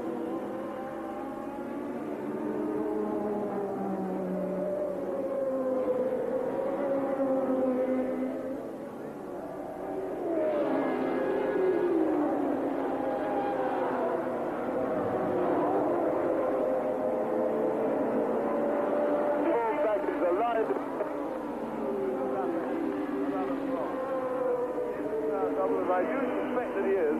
I think he's making a big mistake not pitting now. Well, as we see Alain Prost pass René Arnoux, and don't forget the Prost is on new tyres. Here is Barry Gill with more news from the pit. Well, the news is of that man, Prost, Murray. You remember commenting at that British Grand Prix when Renault made the almighty mess of the tyre change. He came down the pit road with the left rear with no tyre at all, just the rim of the wheel, and yet they changed 4 tyres in seconds, and he went out to do what you've seen him do now. And the other tyre change we must comment on was Pironi, exactly the same. Came in, he gambled on a softer compound than some of the other cars. It was a gamble that failed, but my word, isn't he making up for it? He certainly is, and on lap 48, Arnoux, the leader. There he is. He has been passed by Prost, who is pulling away from him, understandably, because Prost is on fresh new tyres, but René Arnoux is the only man to have completed the full 47 laps so far.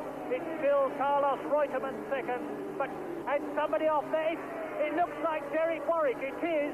That is Derek Warwick's Tolman, the turbocharged Tolman of Derek Warwick in the catch fencing, and you saw Derek Warwick walking away from the car, so he is clearly perfectly all right. And if he was limping, it was simply because he had a bit of cartilage trouble in his leg before the race started. That means that the Tolman has completed some, just looking very quickly their lap chart, and Derek Warwick can be proud of the fact that he has completed a good slice of the South African Grand Prix in very, very demanding, enormously hot conditions. And it will be this heat that is affecting the tyres so badly, but it is still René Arnoux leading Reutemann with Pironi third, Keke Rosberg fourth, John Watson fifth, and Niki Lauda in sixth position. Yes, well, Watson has now Keke Rosberg seems to have reduced a bit. He's about a second behind him. They're playing more of a watching game than an attacking game. And sadly, Niki Lauda has fallen away quite a lot. In the meantime, Pironi is gobbling up the gap to Carlos Reutemann, and although funny enough, Pironi's charge seems to have slowed down a little bit, which makes me think that there's a possibility, of course, that his tyres, when they were fresh, they were fine, but they've probably got up to full temperature now, and he may just be, the edge may have gone off them. But he certainly got all the speed down the straight, so he shouldn't really be a problem. That, I think, is Reutemann, possibly no, that's a picture of Keke Rosberg. He's now on his own. Watson just out of sight behind him. Yeah, you saw a little glimpse of Watson in the background, but you see his immediate challenge has faded a bit. Whether he's having the same trouble as Lauda, which whatever that may be, makes one immediately thinks that his car's running a bit too hot, or whether he's just having a little work to gather himself up for a later challenge. Letting Rosberg do the work now, one can only surmise. Verlieren, ja nicht an Drehzahl zu verlieren, damit man die vollste Geschwindigkeit auf der Geraden hat, und diese Gerade dauert, wie gesagt, 1,5 Kilometer.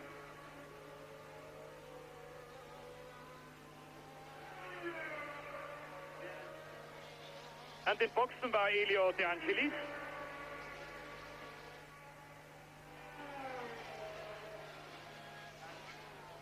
De Angelis und dahinter Didier Pironi.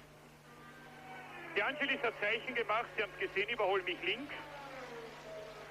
De Angelis war vorige Saison schon im Streit von Lotus weggegangen, hat bereits einen hochdotierten Vertrag bei Alfa Romeo unterschrieben. Colin Chapman hat aber dann $2 Millionen, das sind über 36 Millionen Schilling Ablöse verlangt. Elio De Angelis konnte nicht zu Alpha gehen, musste bei Lotus bleiben und das war die Chance für Andrea De Cesaris, für den natürlich bei McLaren nach dem Engagement Niki Lauders kein Platz mehr war. Lauder fährt fürs erste Mal nach so langer Pause ein großartiges Rennen. 6. Platz. Wir dürfen viele Dinge nicht vergessen, wie sich die Autos inzwischen geändert haben. Dann, wie viele neue Fahrer in die Formel 1 gekommen sind. Es sind nicht weniger als 18 Fahrer, die jetzt in der Formel 1 neu dabei sind. 18 Fahrer, die damals 1979 in Montreal, als Lauda zurückgetreten ist, noch nicht in der Formel 1 gewesen sind. Beginnend mit dem vielleicht besten Fahrer der Gegenwart, Alain Prost.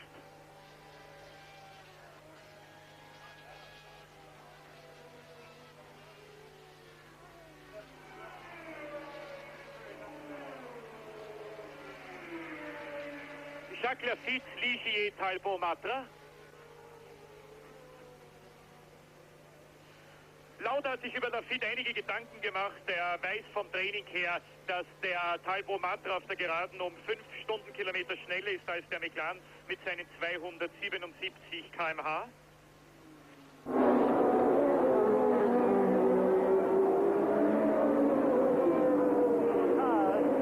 Pironi is on Michelin tires, as is Jacques Lafitte, and incidentally the Talbot of Jacques Lafitte and Eddie Cheever, the American-Italian driver who is driving for the first time in the Talbot team. Neither of the Talbots have really shown in this race at all. Jacques Lafitte, who drove so superbly last year and was at the last race at Las Vegas actually in with a chance to win the World Championship, and is the man that we're looking at now, has not done at all well at Kyalami. In fact, in practicing, Jacques Lafitte was only the 11th fastest on the grid, and Eddie Cheever was way down below that. So obviously, the 12-cylinder Matra-powered Talbots are not as well suited for this Kyalami circuit as they were for some of the circuits at the tail end of last year. Jacques Lafitte then coming down the long straight out of West Bank and completing another lap. Goes past me now with the Talbot sounding in very good condition indeed. As we look at Alain Prost there,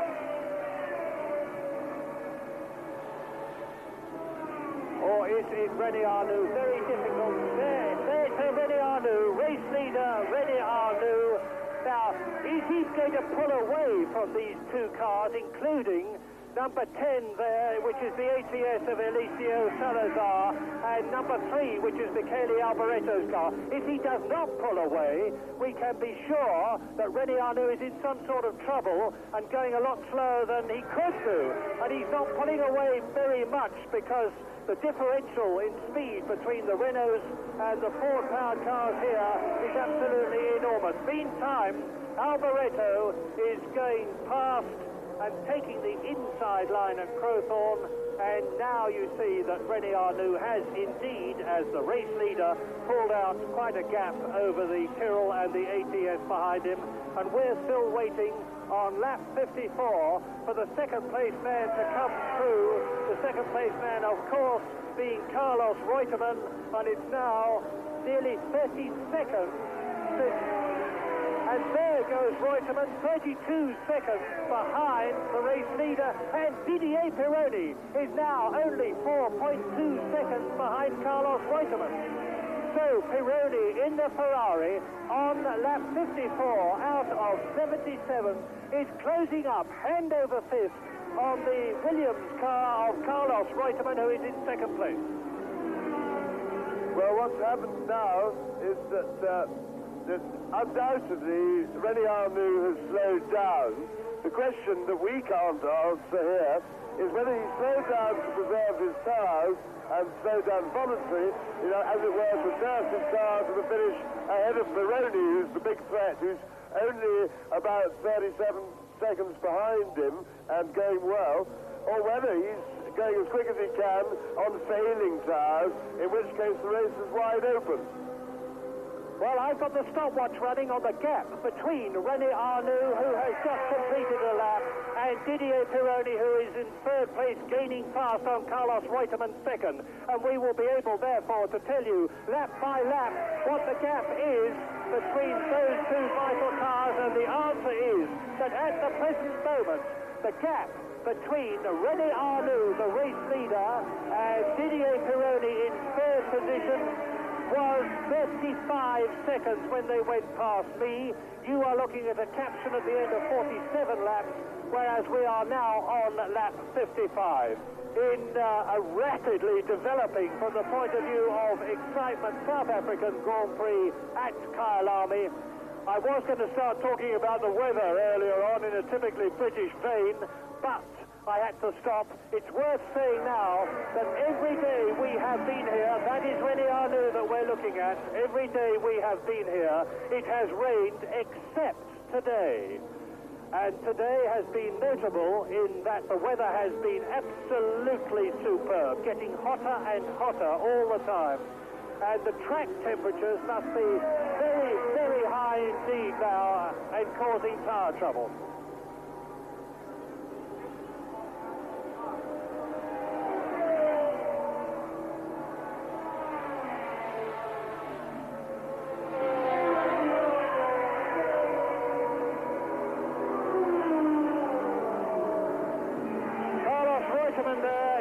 Second position. Now very soon we will be seeing come into the picture not just the white and green Saudia Williams car with its Ford Cosworth V8 engine, but the scarlet Ferrari of number 28 Didier Pironi.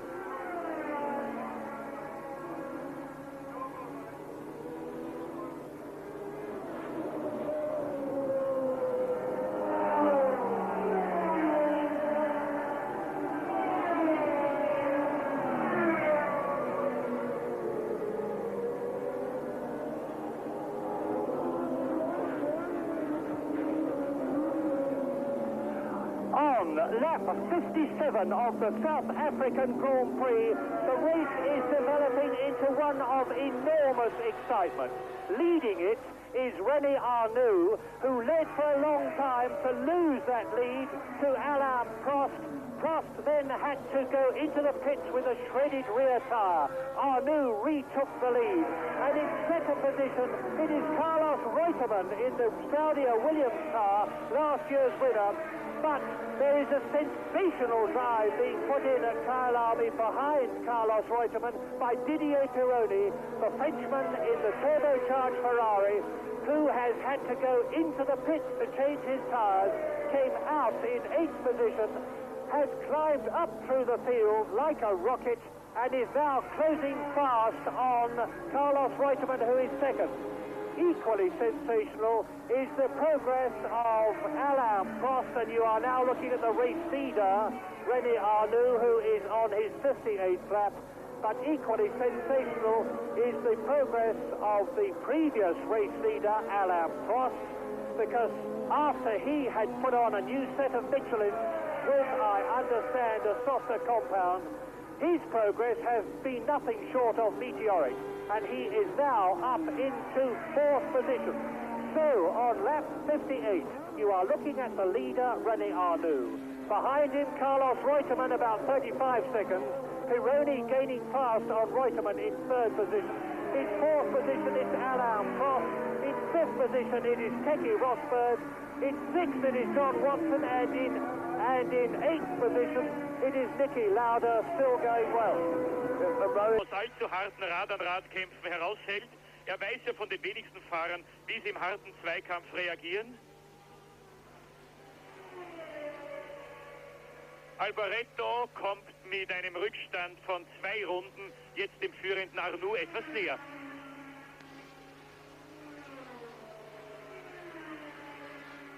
Und das ist endlich Niki Lauda. Start Nummer 8.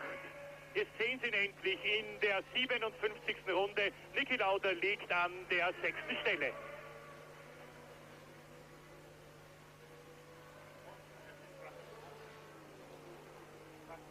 Zweiter Boxenstopp von Lafitte mittlerweile.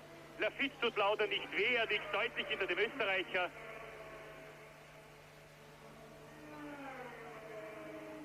Lafitte war ja der Fahrer, der voriges Jahr bis zum Finale in Las Vegas noch eine Chance hatte, Weltmeister zu werden, gegen Piquet und Reutemann. War von allen drei damals am weitesten nach vorne gekommen im Rennen, lag an zweiter Stelle, bis der Reifen wechseln musste. Wurde aber mit der Walter-Wolf-Trophy für den größten Kämpfer des gesamten Rennjahres 1981 ausgezeichnet. 18:17 war am Ende das Stimmenverhältnis Lafitte gegen Villeneuve. Es war eine fast historische Runde, die 57. Sie haben Niki Lauda gesehen, der an der 6. Stelle liegt.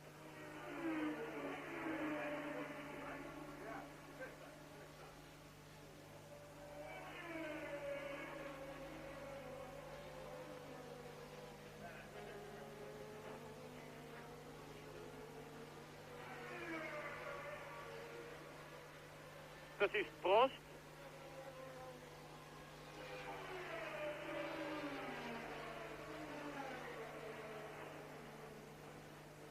Sie haben vielleicht gesehen, links hinten, wie die Verkleidung flattert. Der Wagen ist sicher unstabil auf der Geraden.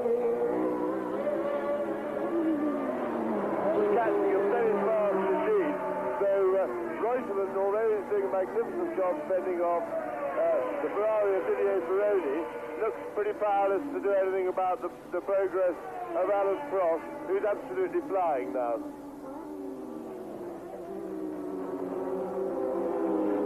Lap 60, 77 lap race. Is Pironi going to get up to and past Carlos Reutemann on this lap and take second place? Where is Alain Prost in relation? There is Arnoux going through, completing a lap. The last time I put the watch on the gap between Arnoux and Pironi, who is in third position, the gap was 25 seconds. It is now 15 seconds since Arnoux went past me. Keep the watch running, and there goes Reutemann, and Pironi is still third, and right behind him is Alain Prost. And the gap between Pironi in third place and Arnoux, the race leader, is down to just under 22 seconds. But a terrific scrap for second place, with Reutemann currently second, Pironi currently third, Prost currently fourth. Pironi and Prost have both been in for fresh tyres. They have both caught Reutemann, and there is going to be a battle royal for second place, I predict, between Didier Pironi and Alain Prost, both of whom should be able to get past Carlos Reutemann. Yes, well, Murray, I think Pironi's tyres have seen the best of their career already, because he caught Reutemann up very fast, and he now seems to have sort of got stuck behind him. It doesn't seem to be making much progress, but Alain Prost has been catching hand over fist, and I wouldn't be at all surprised to see him passing at least one, if not both of them, in the next couple of laps. It just depends how the Renault and the Ferrari match for straight line speed, because Pironi, of course, if the Ferrari is faster on the straight, he could put... Yes, Pironi, they both passed Reutemann. As they go past our commentary position, Reutemann is now fourth. Pironi is up into second place, and Prost has followed him through into third. So, are we looking at the right map? No, we're looking at very hard at the moment. Still out with a fairly comfortable lead with enough time to go, but it does seem that Prost is going to have some difficulty getting past Rene Arnoux. And if we could just get the cameras to watch that battle, we'd be able to have a look and assess what's happening.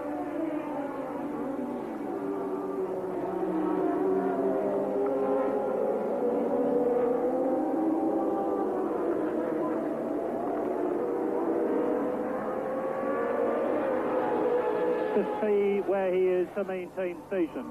But with René Arnoux now completing his 62nd lap as he goes down the long straight to Crowthorne. Keep the watch, I've got the watch running now, and the gap. And Alain Prost has just outbraked Didier Pironi into the hairpin and is now clear up into second place. Terrific drive by Alain Prost. I don't suppose he can catch his teammate now, but I wouldn't be surprised if he has a go. He's now clear away in second place with we'll get the gap to René Arnoux and just see what he can do. And on lap 63, it is still Arnoux with Prost then in second position, with Pironi third, with Carlos Reutemann down to fourth position. As we look at the Renault now, and there is Didier Pironi in the Ferrari in third position, now seeing Alain Prost pull away from him. And this is the commentary. There's the second place man, Alain Prost, the man who came into the pits with the shredded left rear tire. And it looks to me as though his rear wing has loosened in the process. And I'm waiting now to get Arnoux over the line and get the...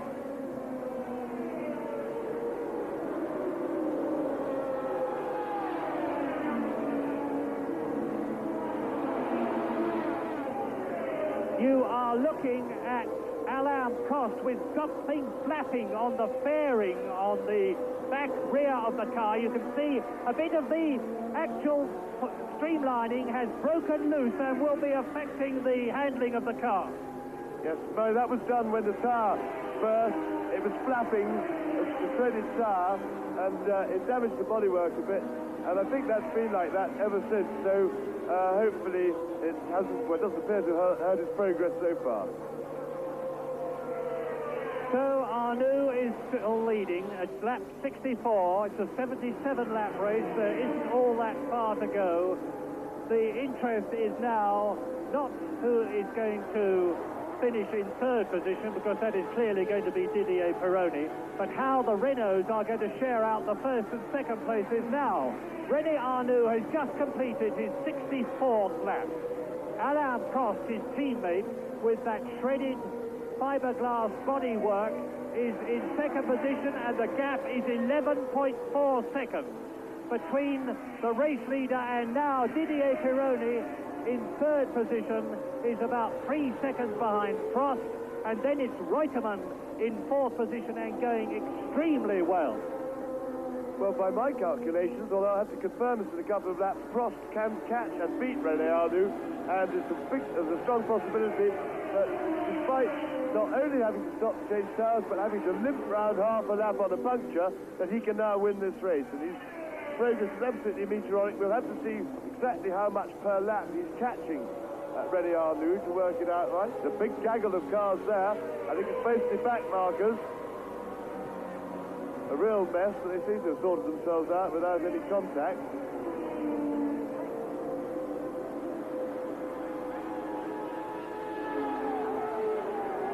Lap 65 now, 77-lap race, and it's René Arnoux leading with, in second position, Alain Prost, and down to third place has gone Didier Pironi in the Ferrari.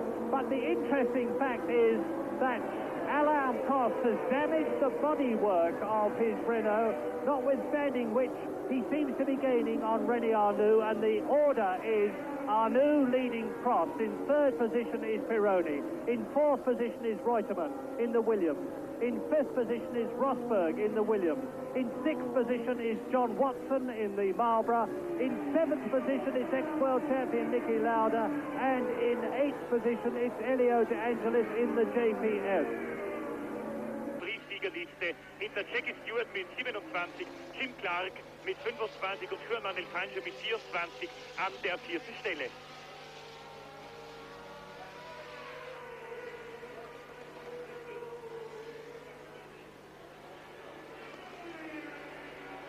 Rosberg, De Angelis, Lauda, Giacomelli und dahinter Watson.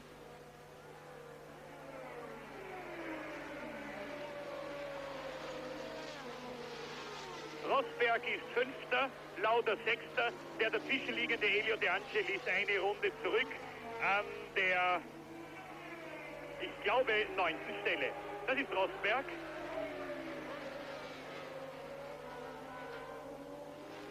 Lauda also Sechster und mit großen Chancen noch Fünfter zu werden.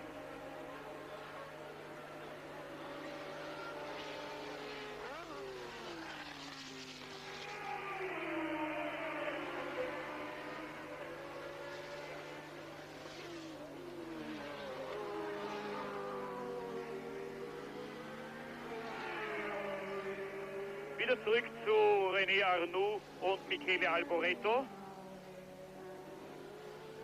Wird natürlich sehr gern gesehen, wie sich das Überholmanöver Niki Lauders gegen John Watson vorbereitet.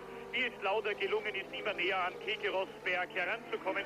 Rosberg, der ja die ersten Runden sogar vor seinem Teamkapitän Carlos Reutemann gelegen ist. Wie es also Lauder gelang, immer näher an den Williams heranzukommen.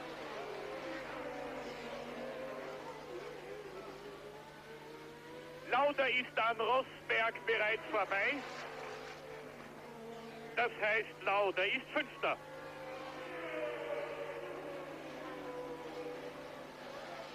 Jetzt auch Giacomelli an Rosberg vorbei. Giacomelli hat aber Rückstand eine Runde.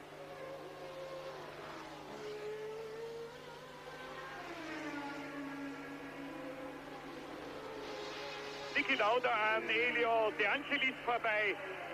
De Angelis lag ebenfalls eine Runde zurück. Niki Lauda hat also jetzt in den letzten 11 Runden des Grand Prix von Südafrika ein sehr, sehr starkes Finish. Er hat sein Auto bis jetzt, glaube ich, ein bisschen geschont.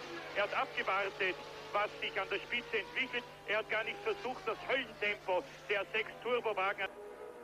A change of position as we look at the screen there, because the man who has come back to racing, Niki Lauda, after being out in 1980, out in 1981, has caught and passed his teammates. And there, number 8, is the brilliant Austrian Niki Lauda, who is now, therefore, up into 6th position. And Prost is leading. We haven't seen it on the screen, but we've had a message, and Pironi comes into the pit. Pironi is into the pit. I'm sorry to talk off picture, now I'm talking on picture. There is Didier Pironi, and that means that Carlos Reutemann is going to go into 3rd position. Tremendously exciting stuff at the end of the South African Grand Prix. I think Arnoux must be in trouble because Prost caught him so fast. There has to be some sort of problem, which could mean that Reutemann is now firing at 2nd place. Pironi appears not to have gone into the pit. He's limping round. That, I think, is Pironi going slowly on the inside, but I can't really see the purpose of that. Although, of course, engines popping and banging, it's pretty difficult to fix. If he can limp to the line, he might get a place, but I doubt it at that speed. Well, I think it is another pause and consider time, because on lap 69,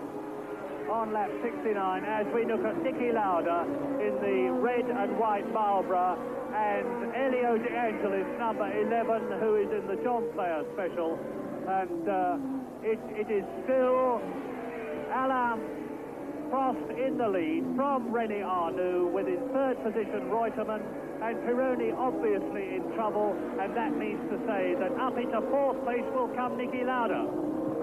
Yes, well, Niki Lauda's found a new lease of life. He's caught past his teammate John Watson after struggling to stay with him for a lot of the race. But in the meantime, Carlos Reutemann is now only 6 seconds behind René Arnoux, who's in 2nd place, Reutemann, of course, in 3rd. And if René Arnoux is in trouble, as we surmise that he is, he's not going to hold that 2nd place at the current rate of progress.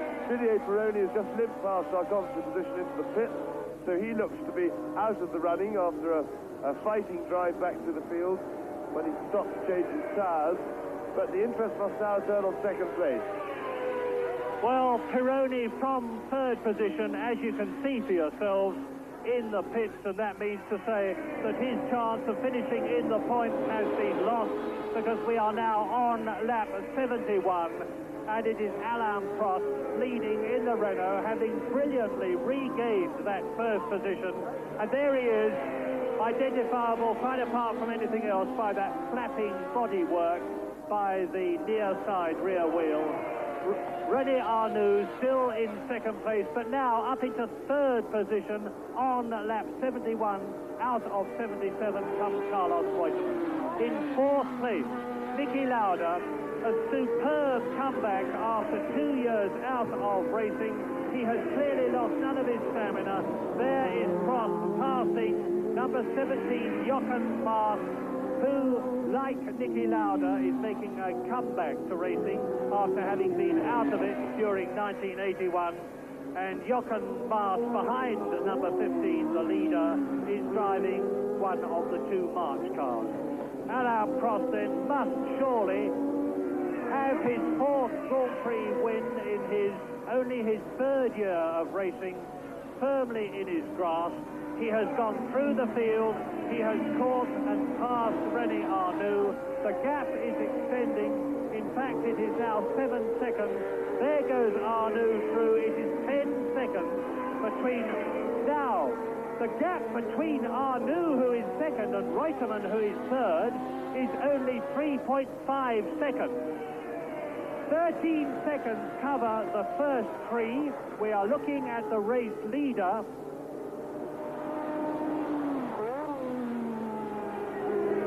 Prost, with the flapping bodywork, is 9 seconds ahead of René Arnoux, but René Arnoux is being caught by Carlos Reutemann as Prost, the leader, swings across, takes the apex of the turn, and is now on his 72nd lap. A worrying time this, I've said it before and I will no doubt say it again. Prost coming now out of West Bank up to the crest. This is the 200 mile an hour longest straight in Grand Prix. And is Carlos Reutemann catching René Arnoux? There goes Prost completing the lap. Arnoux will be the next one up on the leaderboard, and it will be more than interesting to see where Carlos Reutemann is in relation to him. And the answer is 2 seconds. Carlos Reutemann is only 2 seconds as we look at the race leader behind the second place man, René Arnoux. We could yet see a situation where 6 turbocharged cars, 2 Renaults, 2 Ferraris and 2 Brabham BMWs started this South African Grand Prix and looked as though they would cakewalk it, but have a turbo Renault winning and a normally aspirated Claudia Williams in second place. Pironi into the pits, and on lap 73 it is Prost still, Arnoux still in second place, Reutemann is still third, Lauda is fourth, in fifth position it is Keke Rosberg, and in sixth position, and I'm just going to take the gap once more as the leader comes up into the top straight, and over the line any moment now will go Alain Prost. There he is, and he's into Crowthorne. And what is the gap between the second and third then, as the leader is well on his way? And it's Carlos Reutemann second. Carlos Reutemann has got ahead of René Arnoux. So Arnoux is in trouble, and you will see now, there is Reutemann taking Crowthorne, and behind him a Renault that is obviously in trouble, because the brilliant Carlos Reutemann, who came back to racing after saying that he was going to retire after his bitter disappointment in doing so badly at the Caesars Palace Grand Prix, who won here in South Africa, is going to be second this year if Prost keeps going for the rest of the race in his current position.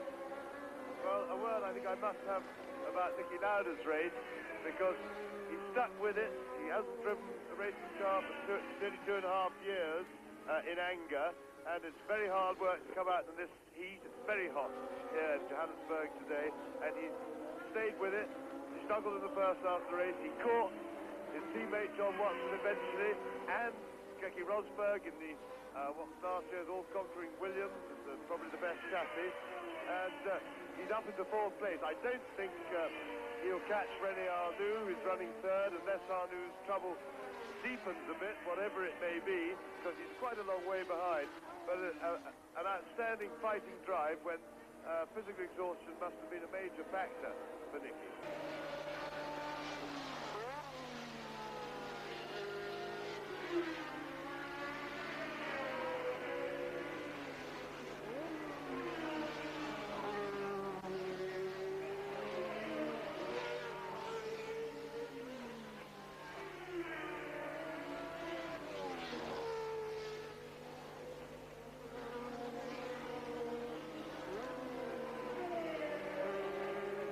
Ein paar Worte über den führenden Franzosen Alain Prost. Der fährt heute seinen erst 27.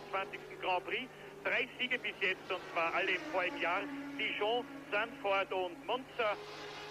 Im Training war er 5. heute, Vormittag war er 4. Also eigentlich nie der Schnellste. Und er hatte gestern zusätzlich noch einen Unfall zu verdauen.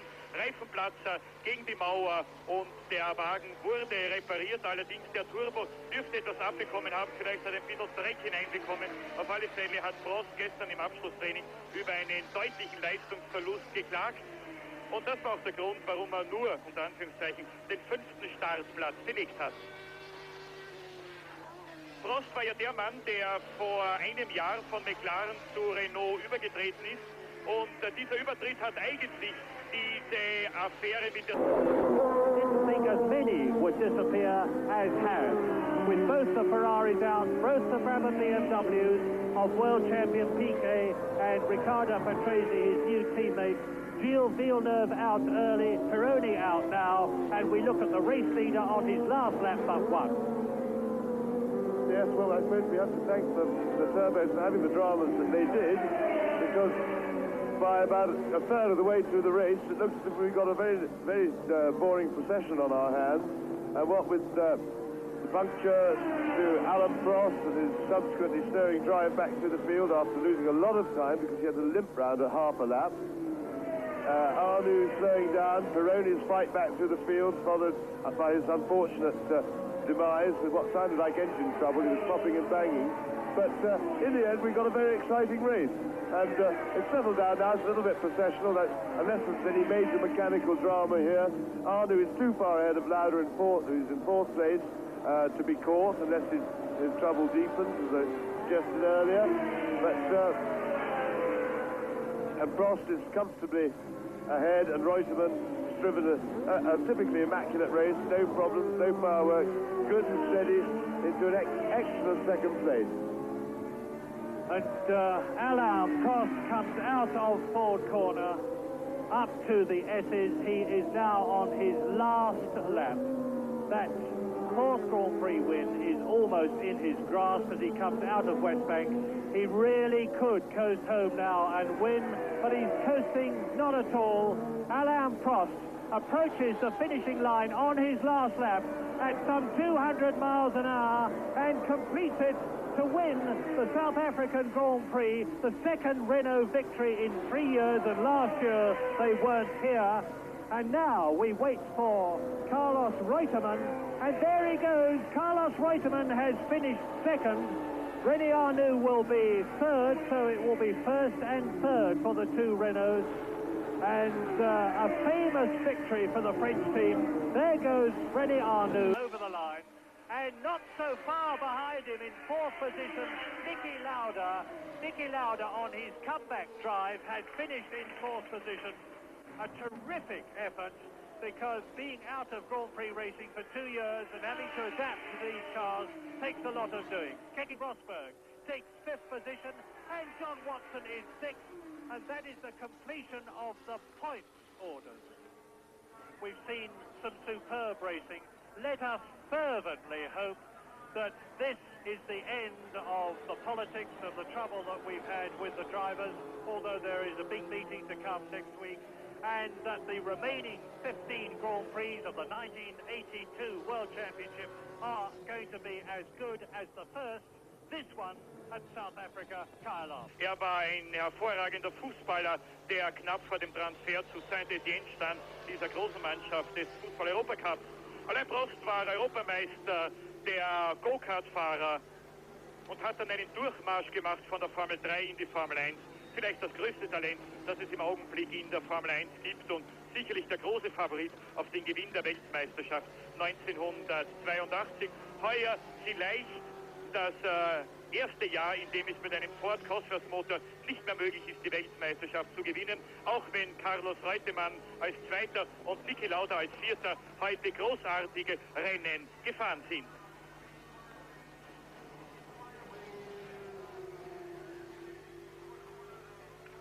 Für die technisch interessierten Zuschauer, der Renault Turbo wird mit einem Ladedruck von 1,7 bar betrieben, hat 580 PS bei 10.800 Umdrehungen, Bohrung mal Hubi 86 mal 42, 6-Zylinder in V90 Form angeordnet, und der Hubraum ist genau 1491,7 Kubikzentimeter. Der Block ist gegossen, das Benzinsystem ist Einspritzung natürlich und der Doppelturbo kommt aus Deutschland. Ich hoffe, das genügt den technisch interessierten Formel-1-Fans unter Ihnen. Hier sehen Sie den jubelnden Empfang, der Alain Prost dem Franzosen hier bereitet wird.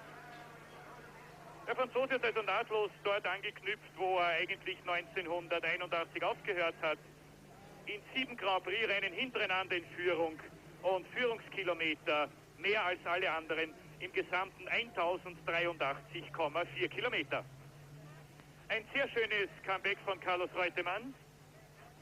Man darf nicht vergessen, dass sich Reutemann ja erst ans Autorennfahren wieder gewöhnen musste und umso größer natürlich die Anerkennung für Niki Lauda, der ja 1,5 Jahre in überhaupt keinem Rennwagen gesessen ist, bis er dann im April zunächst einmal in der McLaren-Fabrik gewesen ist, bis er dann im September die berühmten 48 Runden von Donington gefahren hat, um zu schauen, wie die heutigen Rennautos überhaupt gehen. Dann kamen die langen Testfahrten in Le Castellet. Hier sehen Sie Carlos Reutemann. Die langen Testfahrten, wie gesagt, in Le Castellet. Dann kam nicht zu vergessen auch ein Unfall in Le Castellet, als links hinten die Radaufhängung gebrochen ist.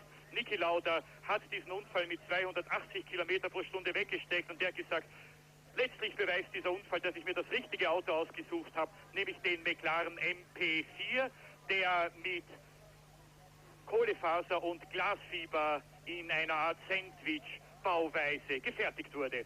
Die Teile werden in Amerika in einer Raketenfabrik erzeugt, nach England geflogen, werden dort im McLaren-Werk in Woking zusammengebaut. Damit die ersten 9 Punkte der Weltmeisterschaft 1982 für Alain Prost. 6 Punkte für Carlos Reutemann, Rückstand 14,8 Sekunden. Dritter René Arnoux, Renault Turbo, Rückstand 19 Sekunden. Vierter Niki Lauda mit dem McLaren, Rückstand 33 Sekunden. Fünfter Keke Rosberg, Finnland, 44 Sekunden. Und sechster John Watson mit dem McLaren, Rückstand 48 Sekunden. Dann mit einer Runde Rückstand 7. Alboreto auf Tyrrell, 8. De Angelis auf Lotus, 9. Salazar auf ATS, 10. Giacomelli auf Alpha, 11. Jochen Maas auf March, 12. Winkelhock mit dem 2. ATS.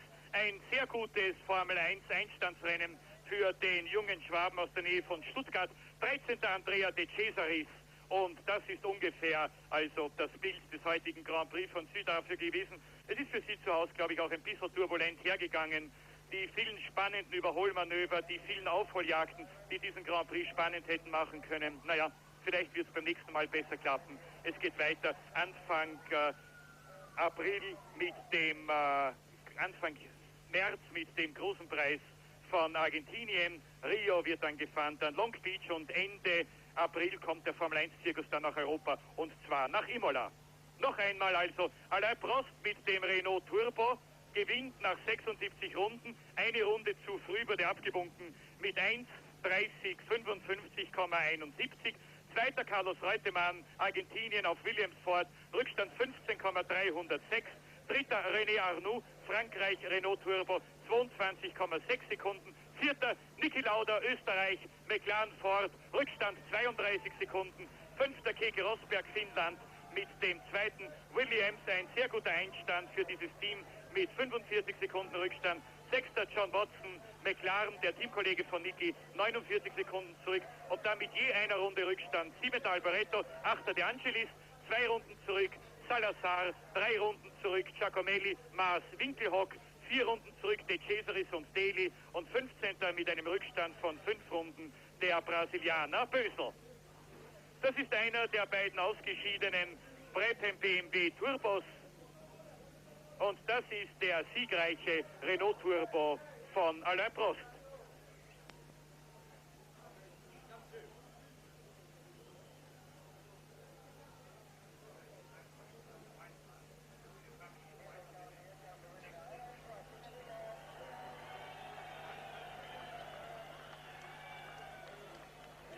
Runden, das stimmt nicht. Gefahren wurden nur 76 Runden. Ein glücklicher Alain Prost, ein erschöpfter und zufriedener Carlos Reutemann und René Arnoux, der es heute in der Hand gehabt hätte, nach zweijähriger Pause wieder einen Grand Prix zu gewinnen. Vierter Niki Lauda.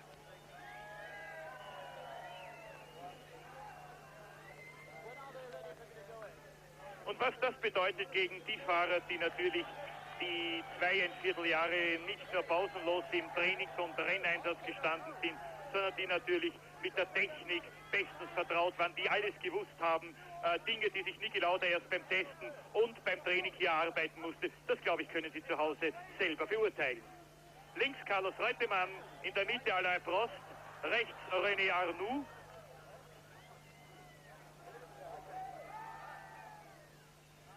Für Reutemann das beste Ergebnis seit seinem zweiten Platz im Grand Prix von England. Nachher wurde er nur noch 5. in Zeltweg, 3. in Monza, 10. in Montreal und 8. in Las Vegas. Für Prost der 4. Grand Prix-Sieg in seiner Karriere. Nach Dijon, Zandvoort und Monza. Und für René Arnoux mit dem 3. Platz das beste Ergebnis seit dem Grand Prix von Österreich, in dem er Zweiter geworden ist, hinter seinem französischen Landsmann Jacques Lafitte. Hier schlägt natürlich der ganze Wirbel um die 3 Ersten zusammen. Hier steht immer noch 77 Runden, gefahren wurden aber nur 76. Prost, Reutemann, Arnoux, Lauda, Rosberg und Watson. Und schauen Sie, Niki Lauda hat John Watson noch 18 Sekunden abgenommen auf den letzten 18 Runden. Er hat sich die Fahrt wirklich klug eingeteilt. Und er war im entscheidenden Augenblick zur Stelle. Auffallend ist, dass Jean-Marie Balestre, der FISA-Präsident, noch nicht auf dem Siegespodest erschienen ist. Vor 2 Jahren hat es hier einen Riesenwirbel gegeben, 3 Franzosen auf den ersten 3 Plätzen. Ich weiß nicht, ob Sie das Siegerinterview hören können. Ich höre nein, meine Damen und Herren. Noch einmal das Ergebnis im Grand Prix von Südafrika. Alain Prost gewinnt vor Carlos Reutemann, René Arnoux und Niki Lauda. Entschuldigen Sie die vielen Schwierigkeiten, die wir hier hatten. Ich hoffe, es wird bei den nächsten Rennen regiemäßig besser klappen. Ich schalte damit von Kyalami zurück nach Wien und wünsche Ihnen noch einen recht schönen und spannenden Samstagnachmittag.